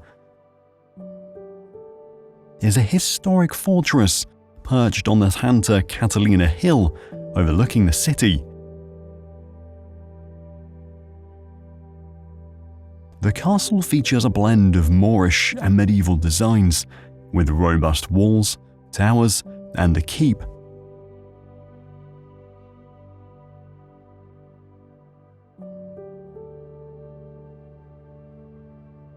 Notable elements include the well-preserved battlements and the impressive entrance gate.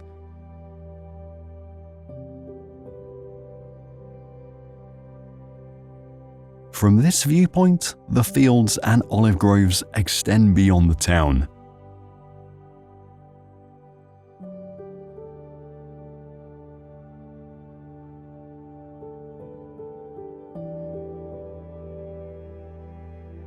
Meanwhile, to the south and southeast, the majestic peaks of the Sierra de Jaen and Habalcuz create a stunning backdrop for the castle.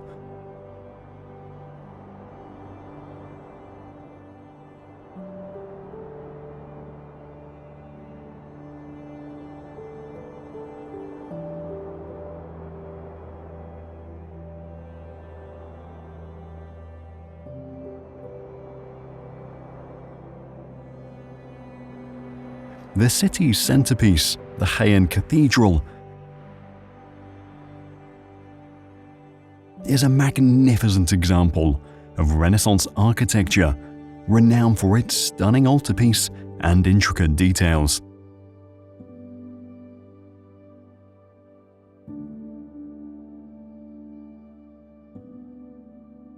Its distinguished tower rises above the city, serving as a beacon of faith and heritage.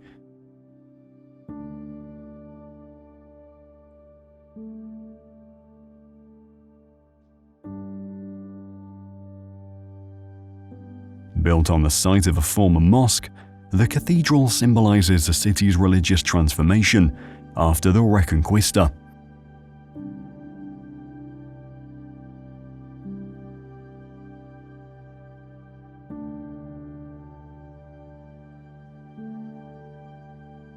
The grand facade features two towering bell towers and a striking entrance adorned with intricate sculptures.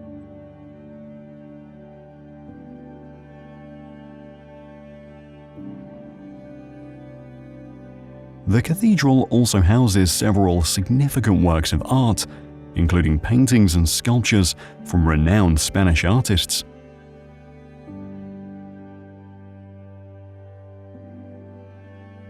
Other than showing appreciation for its artistic past, the cathedral is a focal point for local celebrations and religious events.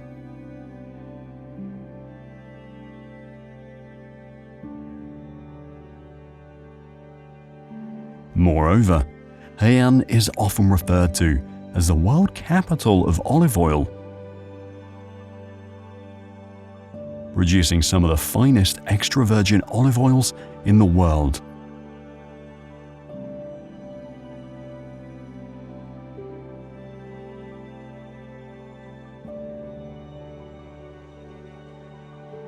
The region's rolling hills, blanketed in olive trees, create a dramatic landscape that has been cultivated for centuries.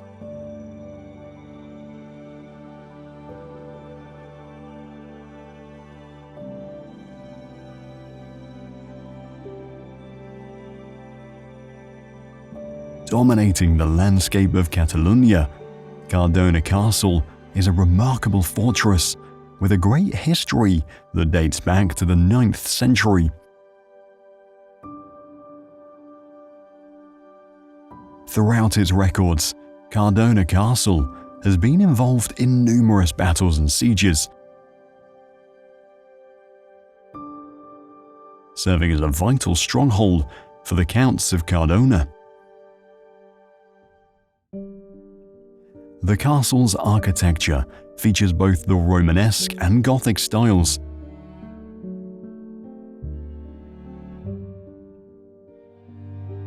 Its robust stone walls and towers reflect its strategic importance during the medieval period.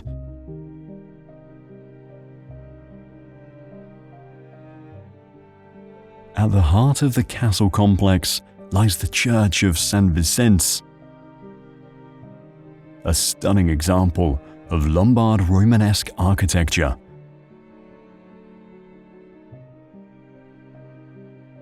The portico of the Church of San Vicente in Cardona is said to have once been covered with murals.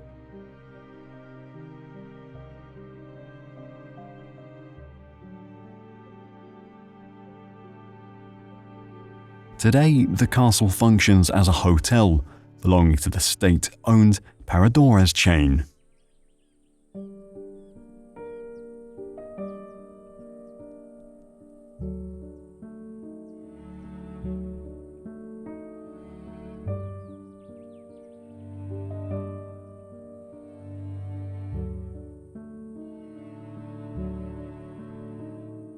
Caminito del Rey, known as the King's Little Pathway, is one of Spain's most astonishing trails. Originally built in the early 20th century, this walkway was created for workers to access a hydroelectric power plant. It quickly became known as a dangerous route, leading to its nickname as one of the world's most treacherous walkways. By the late 20th century, the path fell into disrepair and became infamous for accidents, leading to its closure in 2000.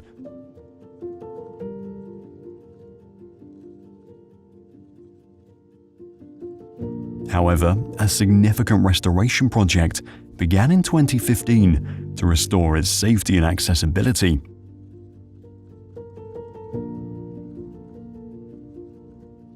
Today, its reputation for its thrilling heights has a positive connotation instead, as it offers hikers a unique perspective of the gorge's steep cliffs and the turquoise waters below.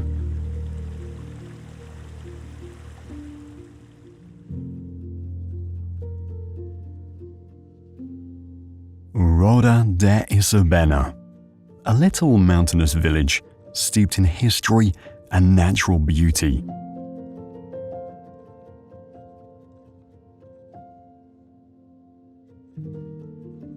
Like many other villages in such locations, Roda de Isabena has been inhabited since ancient times, with evidence of the Roman presence in the vicinity.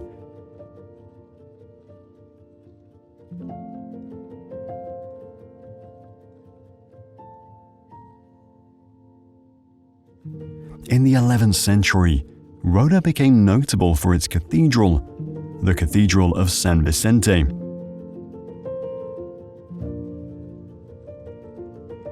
This Romanesque church was built during a time of significant religious and political development in the region.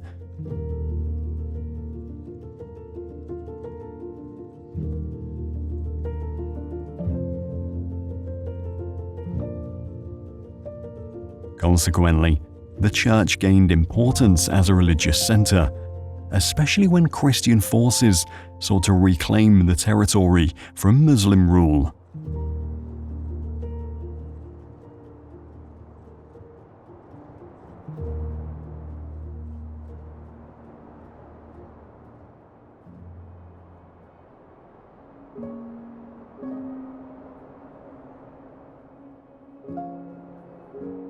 Located at the southern end of the Sierra Minera range, the castle of Paracense has been occupying this space since the Bronze Age.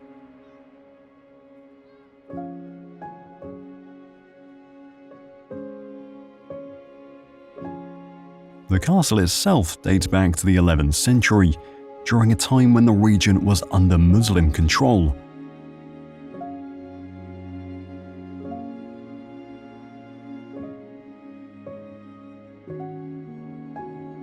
It was strategically built to oversee and protect the surrounding territory, particularly during the turbulent time of the Reconquista.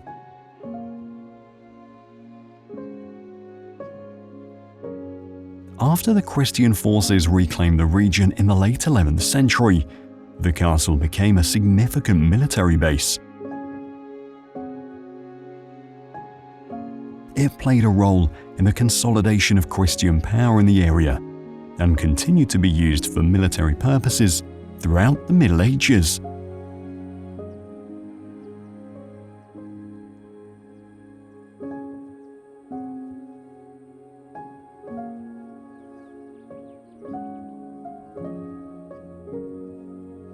Bardenas is a picturesque town that features a blend of Gothic and Mudéjar styles.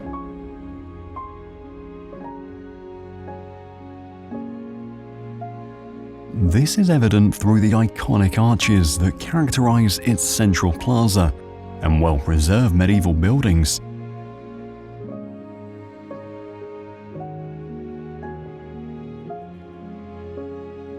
Dominating the landscape is Bardenas Castle.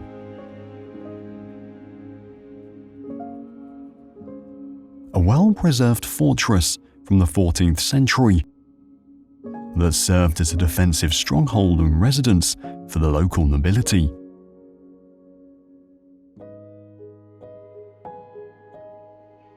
The castle features a central courtyard surrounded by sturdy walls and towers.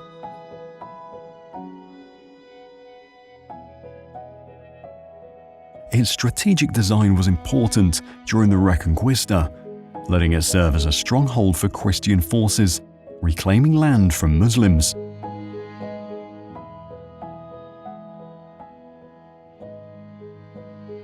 Built in the 14th century, after the Christian reconquest of the region, the church showcases a mix of Gothic and Mudéjar styles.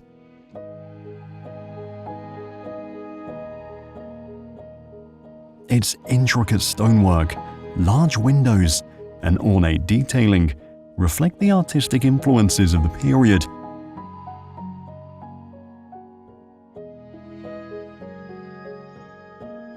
This most notably symbolized the transition from the Muslim to Christian rule.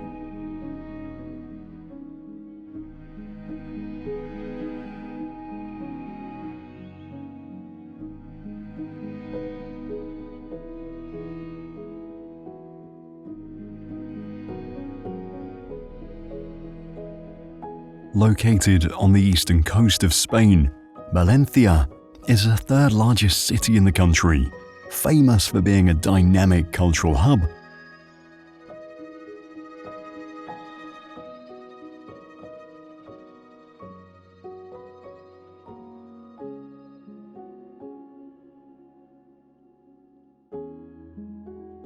Valencia Cathedral is a stunning example of Gothic architecture and is home to the renowned bell tower El Micalet, which is a significant symbol of the city.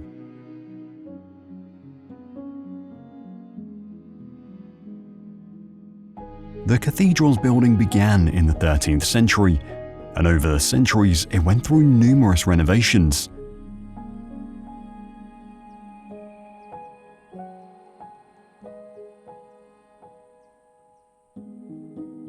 Therefore, it showcases a mix of architectural styles, including Romanesque, Gothic, and Baroque.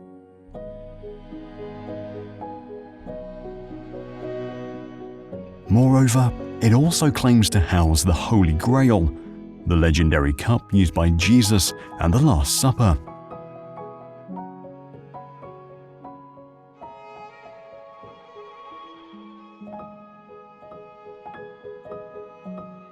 This claim attracts many pilgrims and tourists, adding to the cathedral's significance.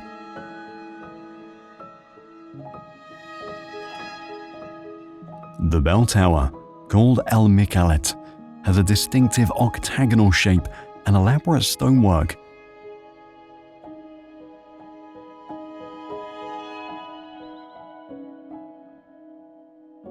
Visitors can climb the 207 steps to the top to admire the surrounding landscape.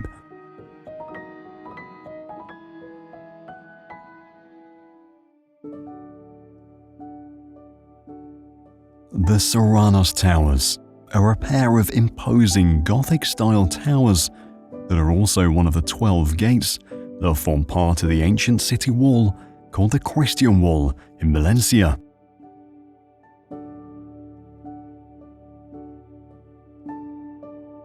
Built in the late 14th century, they originally served as a city gate and defensive structure, marking the entrance to the old city.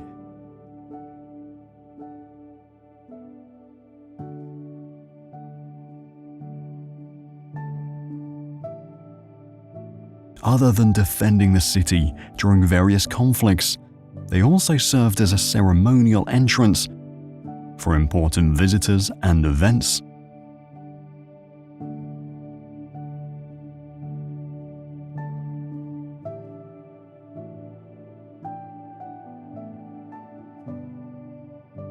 As one of the 12 treasures of Spain, the City of Arts and Sciences is a groundbreaking architectural complex.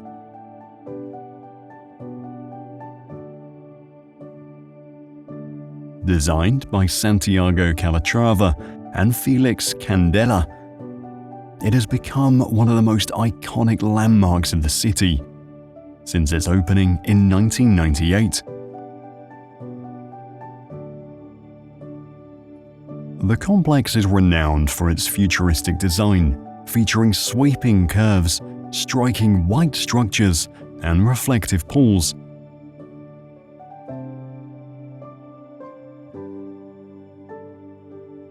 Therefore, it serves as a hub for culture, science, and education, attracting millions of visitors each year.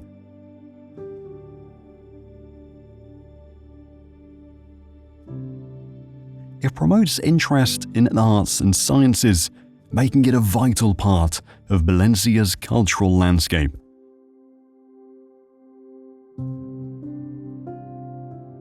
The surrounding area includes beautiful gardens, walkways, and a scenic lake, offering spaces for relaxation and recreation.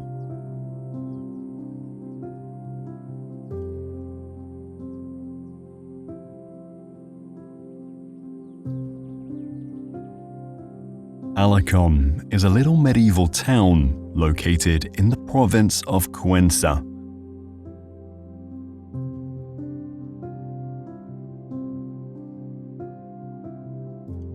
The town dates back to the Moorish period, with its roots tracing back to the 8th century. It developed around the Moorish castle, which served as a defensive stronghold during the era of Muslim rule.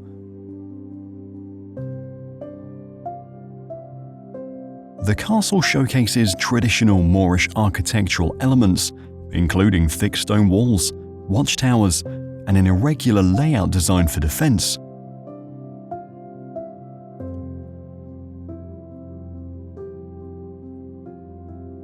In the late 12th century, the castle was captured by Christian forces during the Reconquista.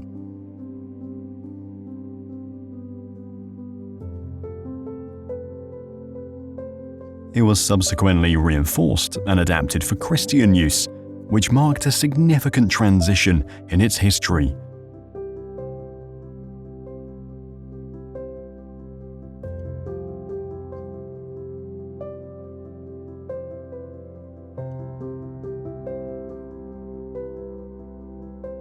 The Canary Islands are a Spanish archipelago located off the northwest coast of Africa.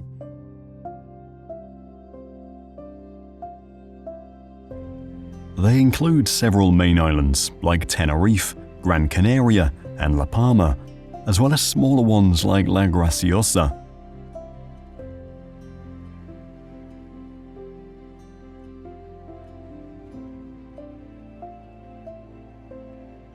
Each island has its own distinct character, attracting millions of visitors each year for relaxation, adventure, and exploration.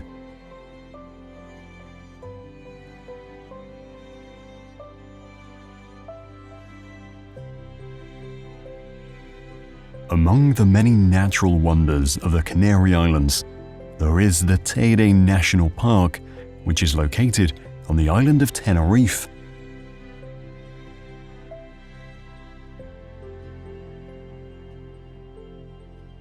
Home to Mount Teide, the park is renowned for its striking volcanic terrains and unique geological features.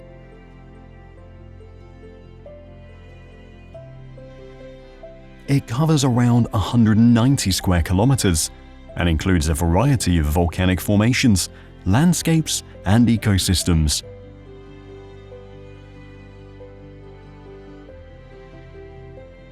Moreover, due to its high altitude and clear skies, the park is considered one of the best stargazing locations in the world.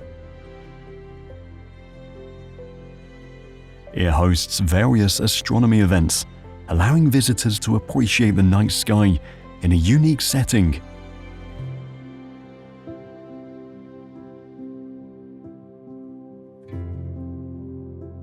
However, its most iconic landmark, Mount Teide, stands out as the highest peak in Spain and is a stratovolcano that last erupted in 1909.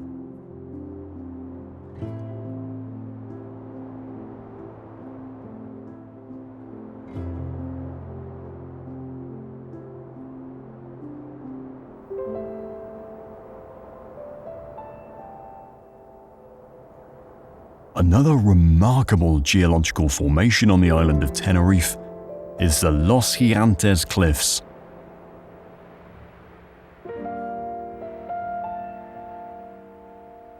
Known for their dramatic vertical cliffs that rise up to 800 meters above the Atlantic Ocean.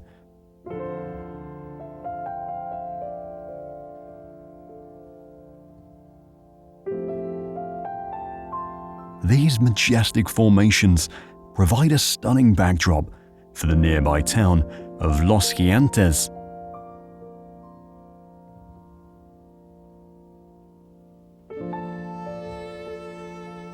The cliffs are characterized by their sheer faces and unique geological formations created by volcanic activity.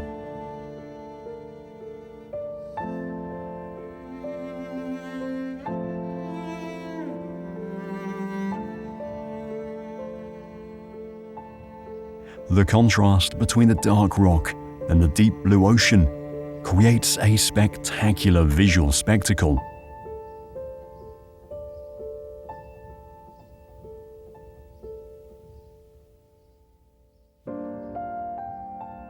The town and cliffs have historical significance, as they were once a stronghold for the indigenous Guanche people.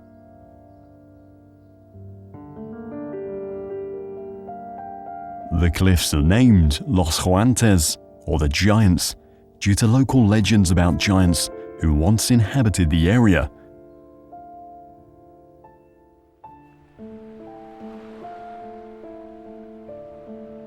There is also Punta Brava, a small but charming coastal neighborhood on the northern coast of Tenerife.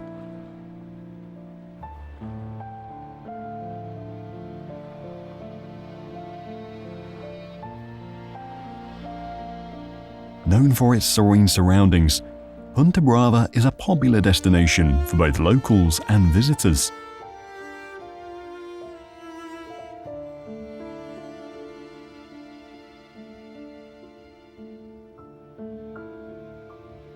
It boasts a beautiful coastline with rocky cliffs and natural pools, providing a unique environment for swimming and sunbathing.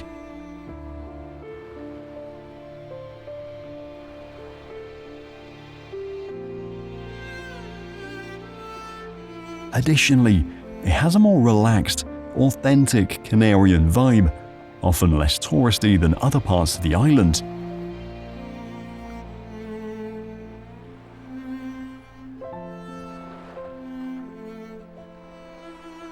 One of the most notable attractions in Punta Brava is Lago Martínez,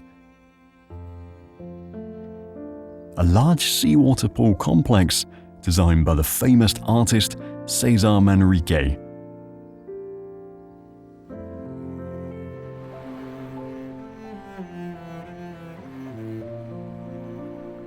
This area features several swimming pools, gardens, and recreational spaces, making it a great spot for families.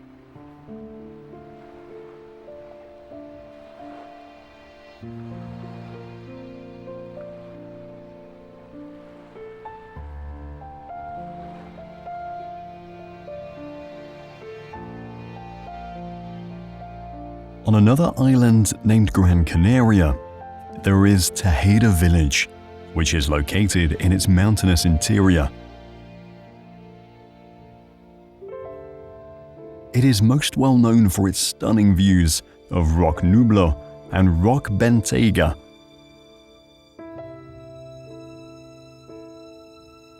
Two dramatic rock formations that dominate the landscape.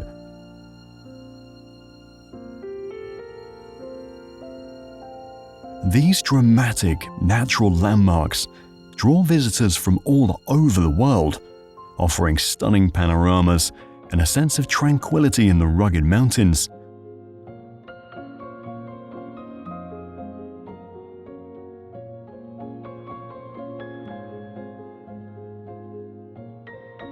The village also boasts a unique cultural heritage of hanging hats from the balconies and windows of its home.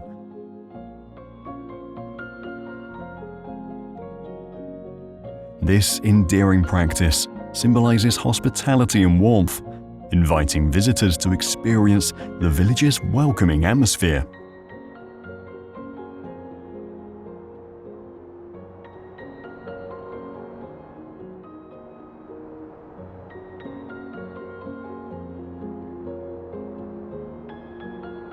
Back on the island of Tenerife, there is the historic town of Garachico. Located on its northern coast.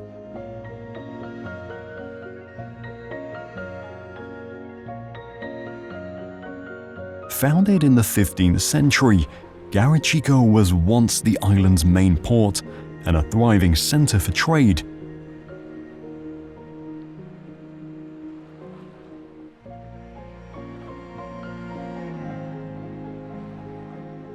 The town's history is evident in its well-preserved architecture, including beautiful colonial buildings and churches. One of Garachico's most famous attractions is its natural volcanic rock pools, formed by lava flows from past eruptions.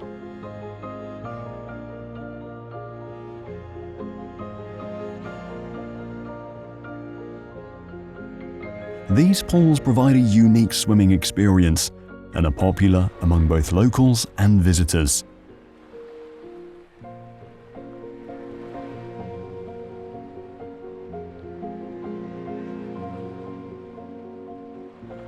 On the southwestern coast of the island of Lanzarote is a fishing village called El Golfo.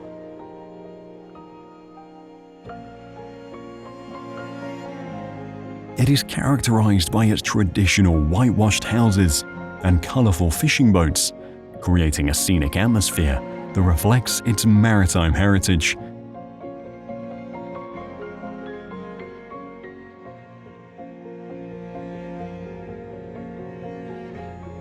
The dramatic coastline offers stunning views of the Atlantic Ocean, accompanied by rugged cliffs and unique rock formations.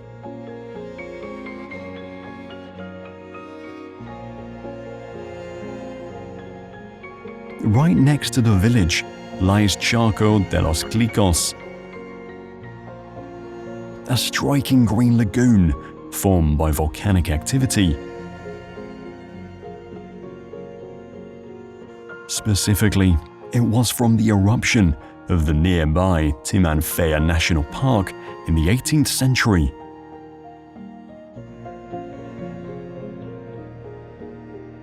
The bright green color of the water, caused by algae, contrasts beautifully with the black sand and rocky cliffs surrounding it, making it a stunning sight.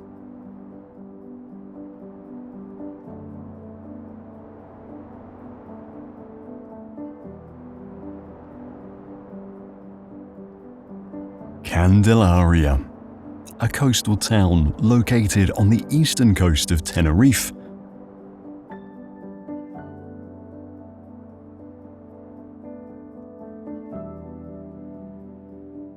It is a significant pilgrimage site, particularly for those honoring the island's patroness, the Virgin of Candelaria.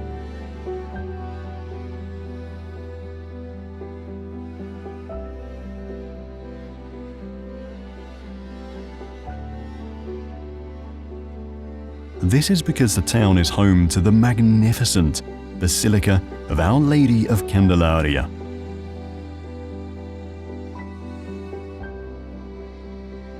A unique structure that attracts thousands of pilgrims and visitors each year. The basilica, built in the neoclassical style, houses a revered statue of the Virgin Mary, believed to have miraculous powers.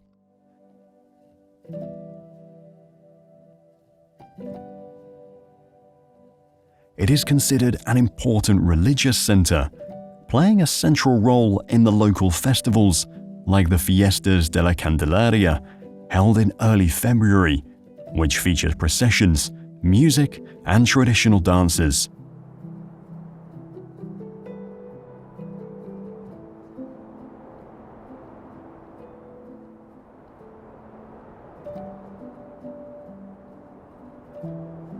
In the interior of the island of Fuerteventura, there is the historic village of Betancuria.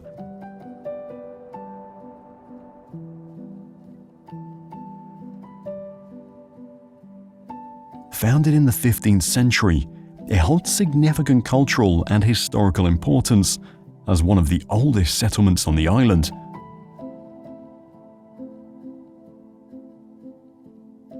In fact, it was the first capital of Fuerteventura, and its establishment marked the beginning of European colonization in the Canary Islands.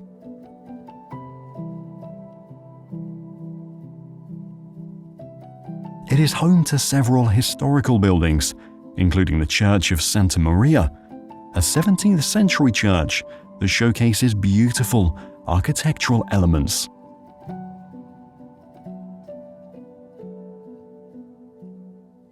The village's traditional Canarian architecture, with whitewashed buildings and cobblestone streets, adds to its picturesque appeal.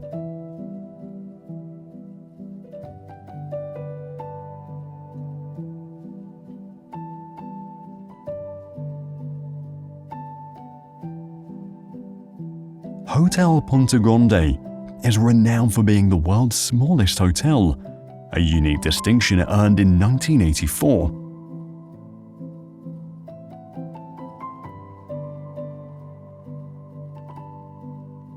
Recognized by the Guinness World Records, Hotel Punta Grande occupies a mere 20 square meters, making it an intimate destination for guests.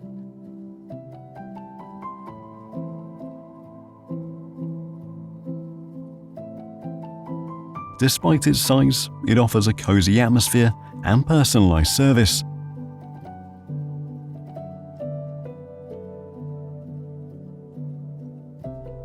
Located on a striking piece of lava rock off the coast of Tenerife, its dramatic coastal scenery also enhances the experience for visitors due to its uniqueness.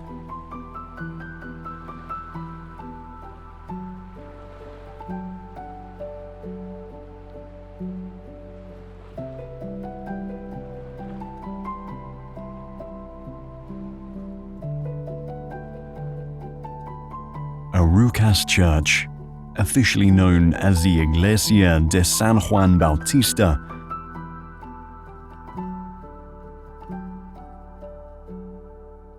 is a striking sanctuary renowned for its impressive architecture and cultural significance.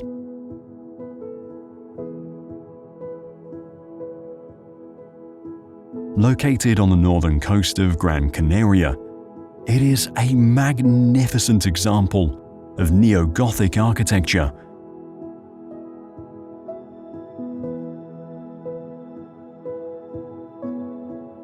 Featuring intricate stonework and soaring towers that dominate the Arucas skyline.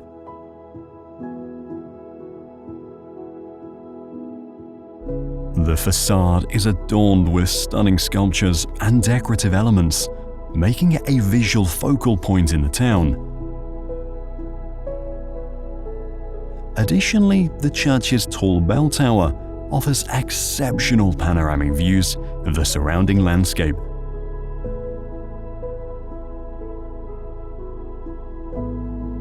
While Arucas Church stands as a cultural symbol of Gran Canaria, it's important to acknowledge that not all villages and natural wonders in the Canary Islands have remained intact and safe.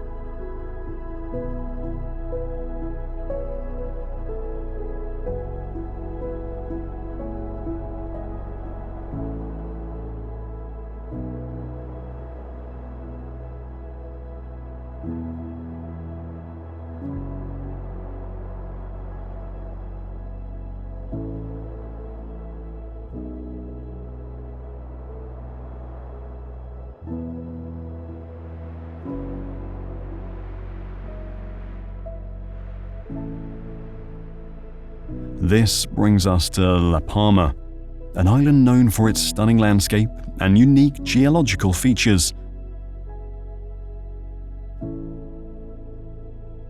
But also marked by the recent impact of natural events.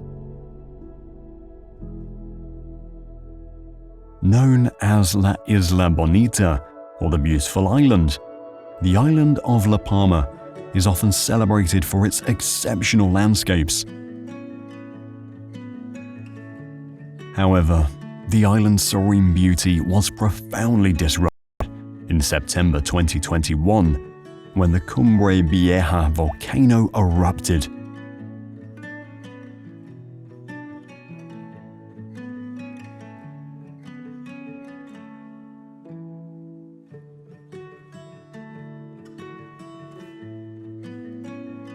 The eruption marked a significant geological event lasting approximately 3 months and resulting in extensive volcanic activity that caused widespread damage across La Palma.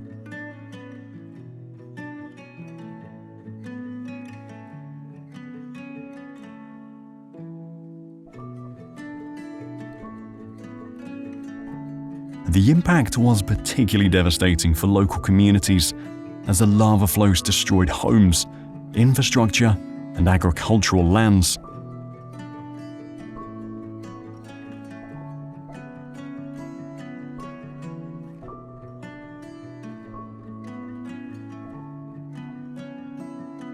Villages that had thrived for generations faced severe challenges, with residents displaced and livelihoods disrupted.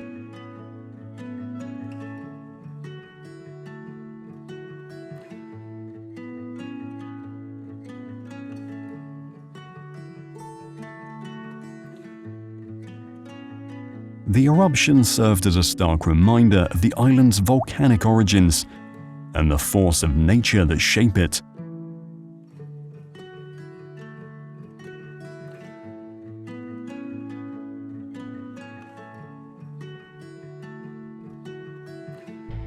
The coastal town of Miravet is a delightful place, known for its stunning riverside location and legends that surround its castle.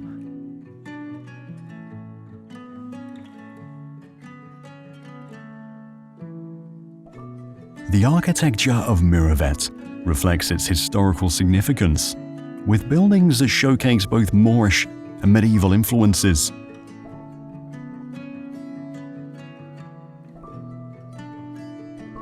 This blend of styles tells the story of the town's interesting past.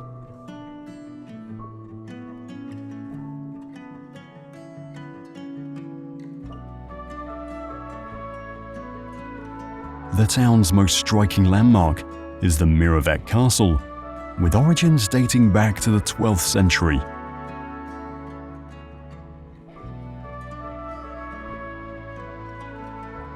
Initially built during the Muslim period, it later became a stronghold for the Templar Knights during the Christian Reconquest.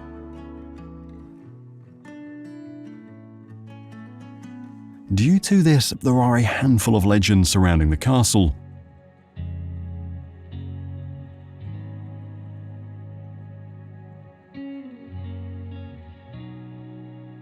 One popular legend tells of a hidden treasure that the Christian Templar Knights supposedly left behind in Miravet Castle.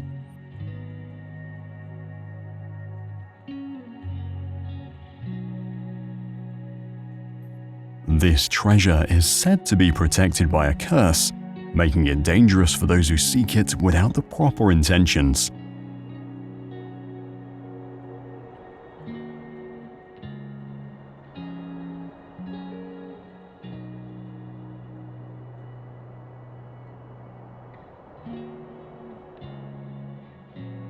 Atop a summit near the town of Aulesti sits the quaint little Santa Eufemia Hermitage.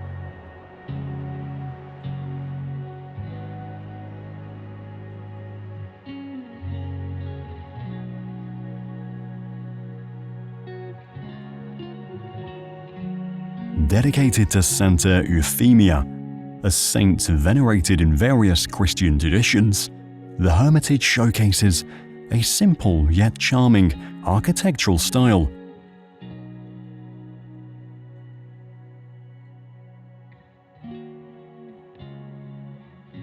Its stone structure and modest design reflect the devotional purpose of the site and are typical of rural religious buildings from its time.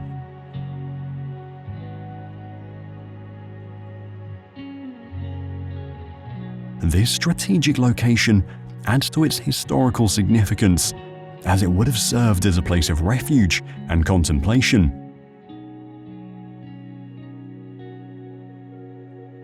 It still continues to do so, as it is a significant pilgrimage site. Additionally, the site is often included in tours of Miravet, providing insight into the area's religious and cultural history.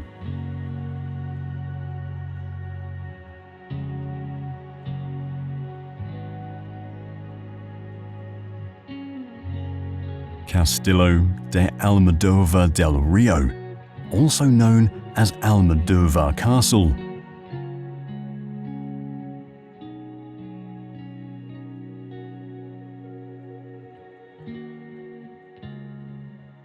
is a striking fortress built during the Moorish era.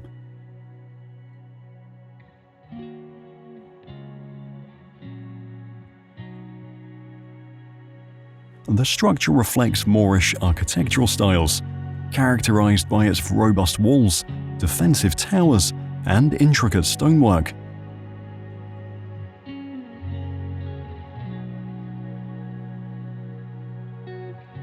The main tower, known as Torre del Homenaje, is particularly notable.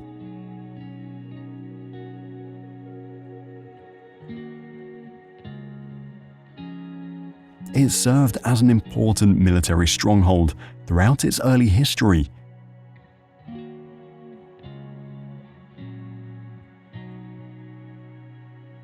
Even after the Christian reconquest, the castle remained as a fortification, but simply in a different style and under a new master.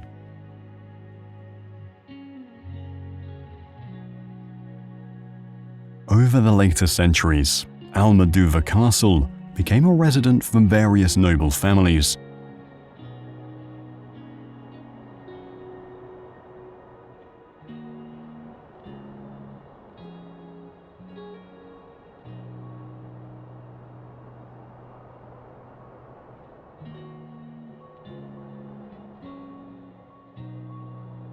Welcome to Madrid, the dynamic and beautiful capital city of Spain.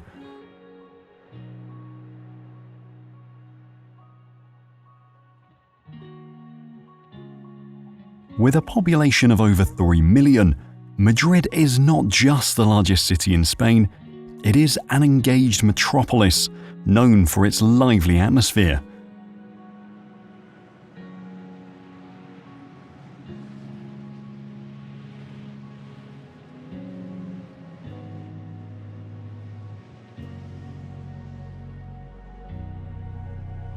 It is home to some of the most iconic landmarks in Europe, such as its royal palace.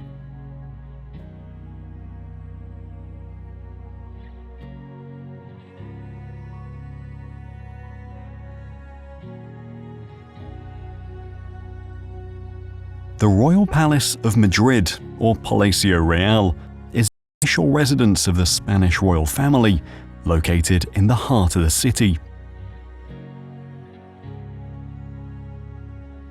Completed in the 18th century, it is an architectural masterpiece, showcasing a blend of Baroque and neoclassical styles.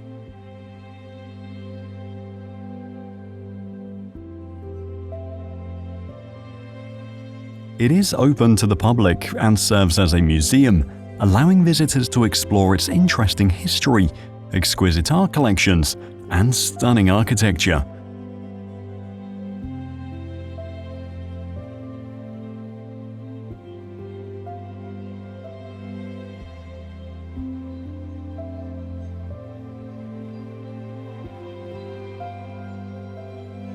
Located right next to the royal palace is the Almudena Cathedral, which serves as the city's main church.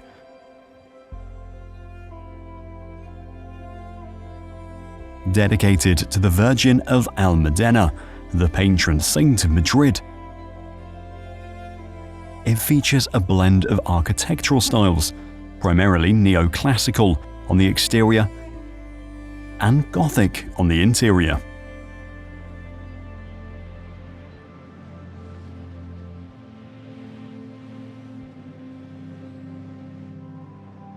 Then there is the remarkable Puerta de Alcalá, which is a famous neoclassical monument.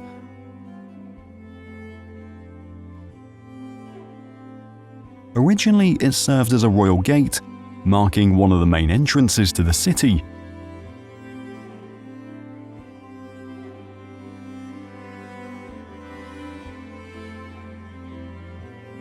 The monument features 5 arches and is adorned with detailed sculptures and reliefs that reflect its historical significance.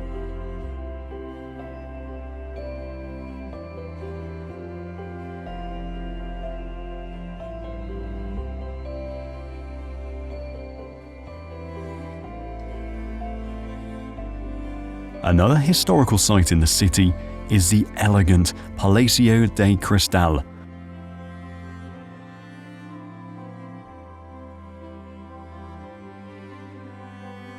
A glass and iron structure located in Madrid's Retiro Park.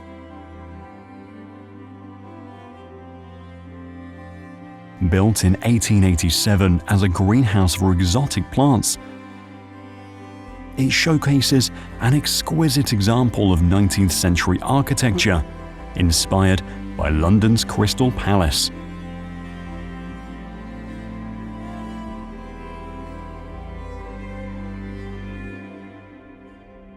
Just north of the city of Madrid is the castle of Manzanares el Real.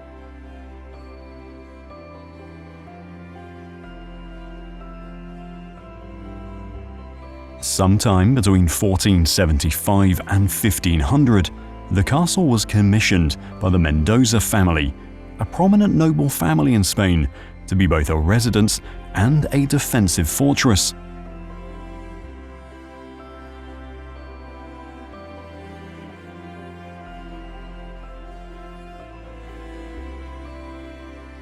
The castle is an excellent example of Gothic Mudéjar architecture, featuring powerful stone walls and a rectangular layout with 4 corner towers.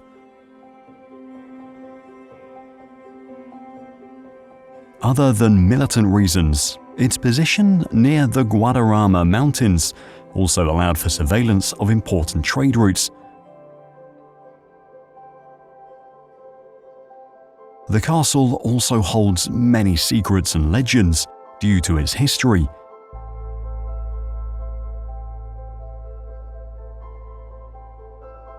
An intriguing tale tells of an enchanted well within the castle grounds that grants wishes to those who drink from it.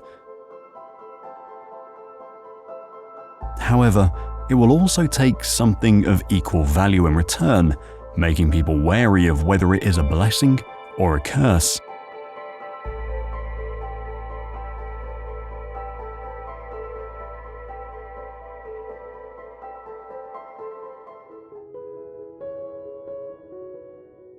In the city of Cuenca, the Casas Colgadas, or hanging houses, and one of the most iconic landmarks in the country.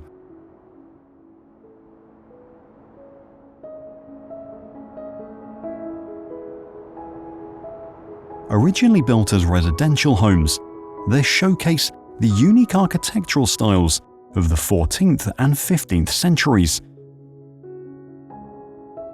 They are notable for their cantilevered balconies that seem to defy gravity, giving the impression that they're hanging from the cliffs.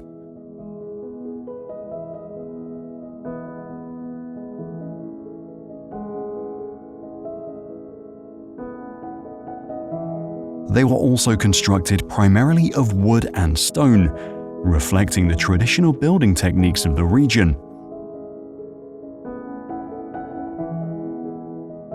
The design was both practical, allowing for scenic views, and an innovative response to the challenging terrain.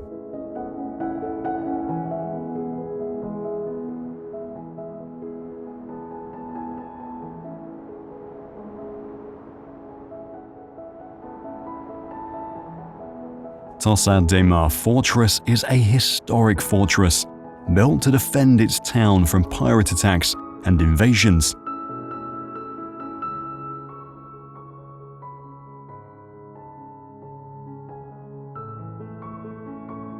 Constructed in the 12th century, the fortress features thick stone walls and several towers, including the notable Torre de los Moros, or Moorish Tower.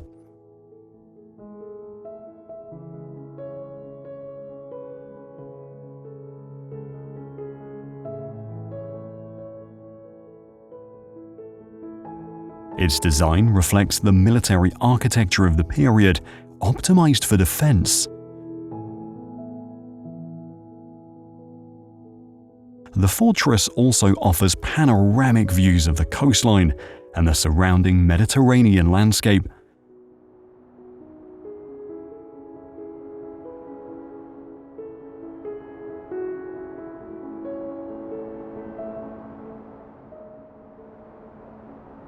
The town it inhabits also has a few other attractions, such as its old quarter called Villa Vella and its serene beaches like Platja Gran.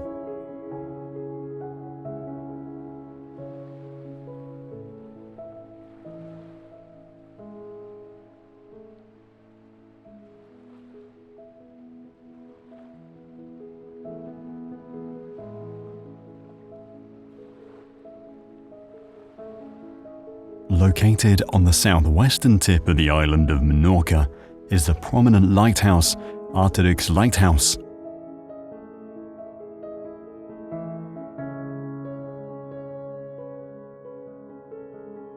The lighthouse was built in 1858 to aid navigation along the treacherous coastline of Mallorca. Its construction was part of a broader effort to enhance maritime safety in the Mediterranean.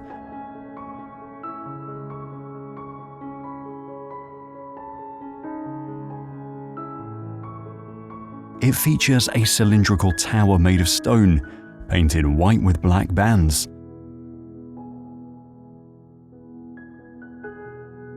Its distinctive design makes it easily recognizable and a popular landmark on the island.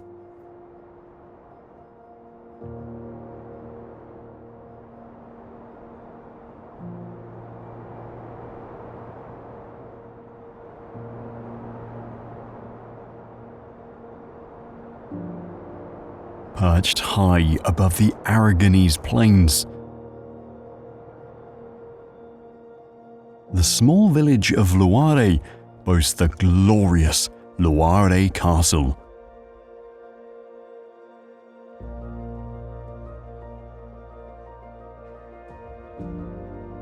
Constructed in the 11th century during the height of the Reconquista, this fortress was built to defend the territory from invading forces and to reclaim lands under Muslim control.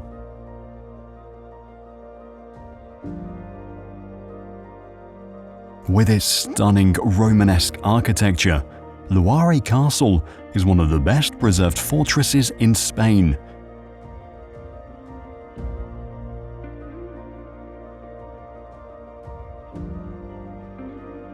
its thick stone walls, fortified gates, and sturdy towers reflect the military ingenuity of its time.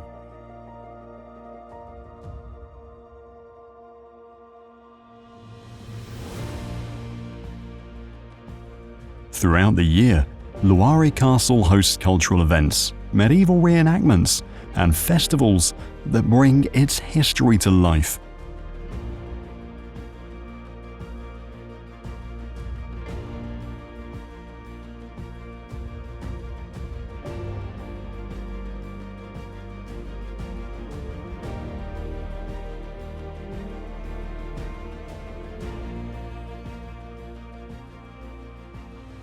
San Juan de Gazdelagache is a stunning islet located in northern Spain, known to be named after St. John the Baptist. It is said that a hermitage was built on the islet in honor of the saint, and hence the site has become a place of pilgrimage and worship over the centuries, offering spiritual solace.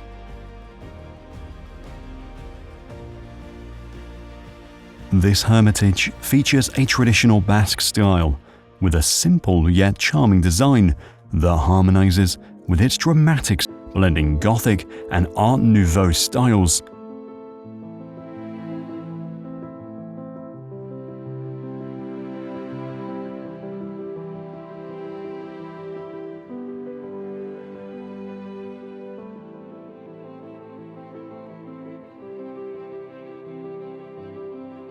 Reflective of Gaudi's visionary genius, it combines artistic innovation with deep spiritual significance, making it an enduring symbol of Barcelona.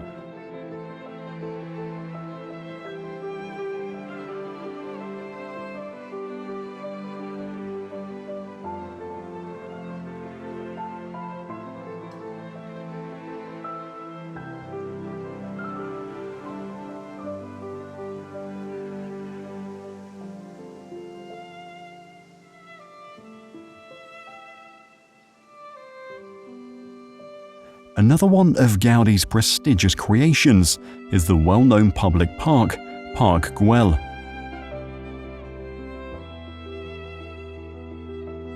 Originally intended as a residential development, the project was transformed into a public park and opened in 1926.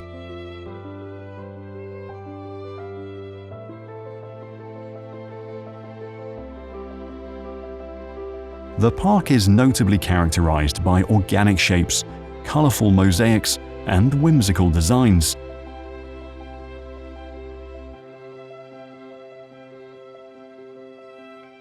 Additionally, it also features a variety of structures, including curved benches, pathways, and decorative elements that blend seamlessly with the natural landscape.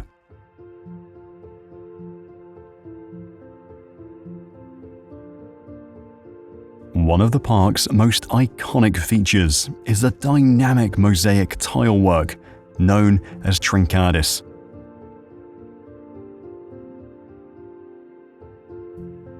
The colorful ceramic pieces create eye-catching designs that add to the park's enchanting atmosphere. This is where the famous Serpentine bench is located. Covered in mosaics, it provides the perfect spot for visitors to relax and take in the scenery.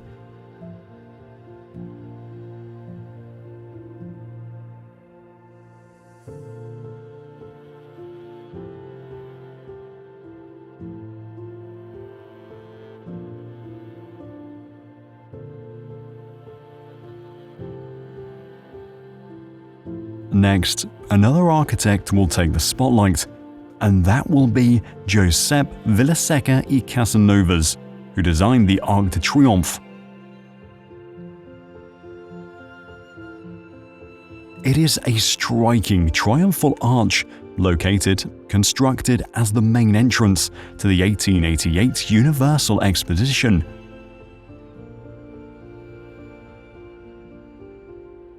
The arch's key features are its red brick construction and Moorish-inspired design, which sets it apart from traditional stone arches.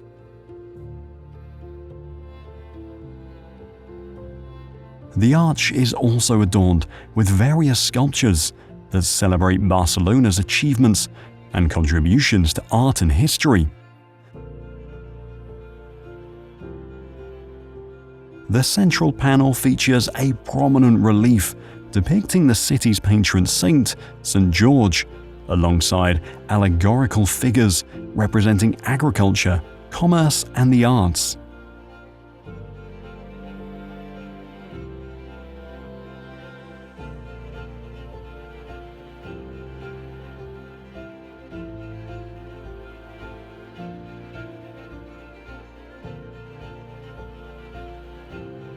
Moving to a natural site of Barcelona, there is Tibidabo Mountain, which is the tallest mountain in the Serra de Collserola range.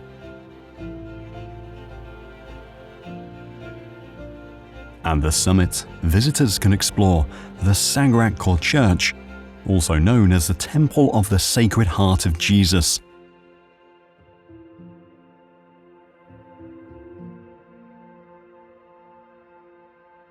It is a striking neo-Gothic basilica completed in 1961 and notable for its impressive facade featuring a large statue of Jesus that overlooks the city.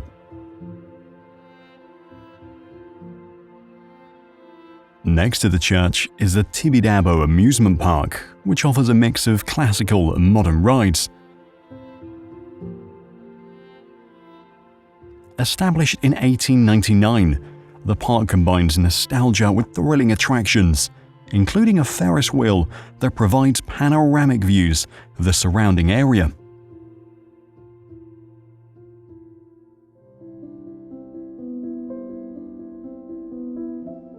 Zahara de la Sierra is a pleasant medieval town whose name is derived from the Arabic word Zahara, meaning to shine.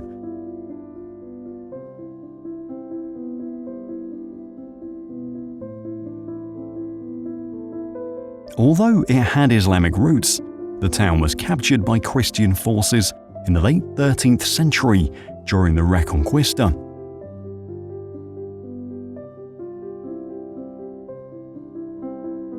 This pivotal moment marked the beginning of its transformation into a Christian settlement. Overtaking the skyline is the Zahara Castle, a medieval fortress that dates back to the 12th century.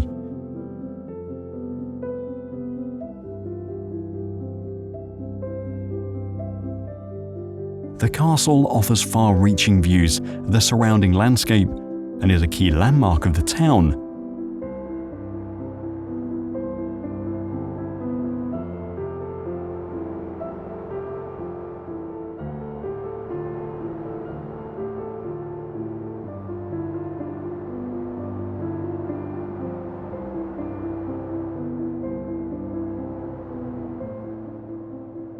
Besalú is a medieval village known for its unique amount of Jewish history and its Romanesque stone bridge called Pontvel.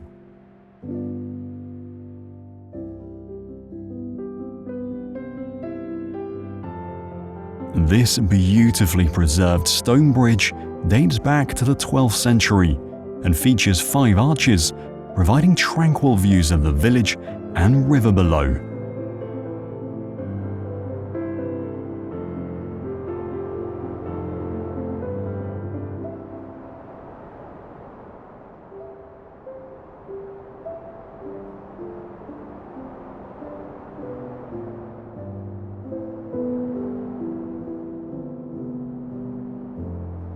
This is Spain, a land full of natural wonders and incredible architectural marvels.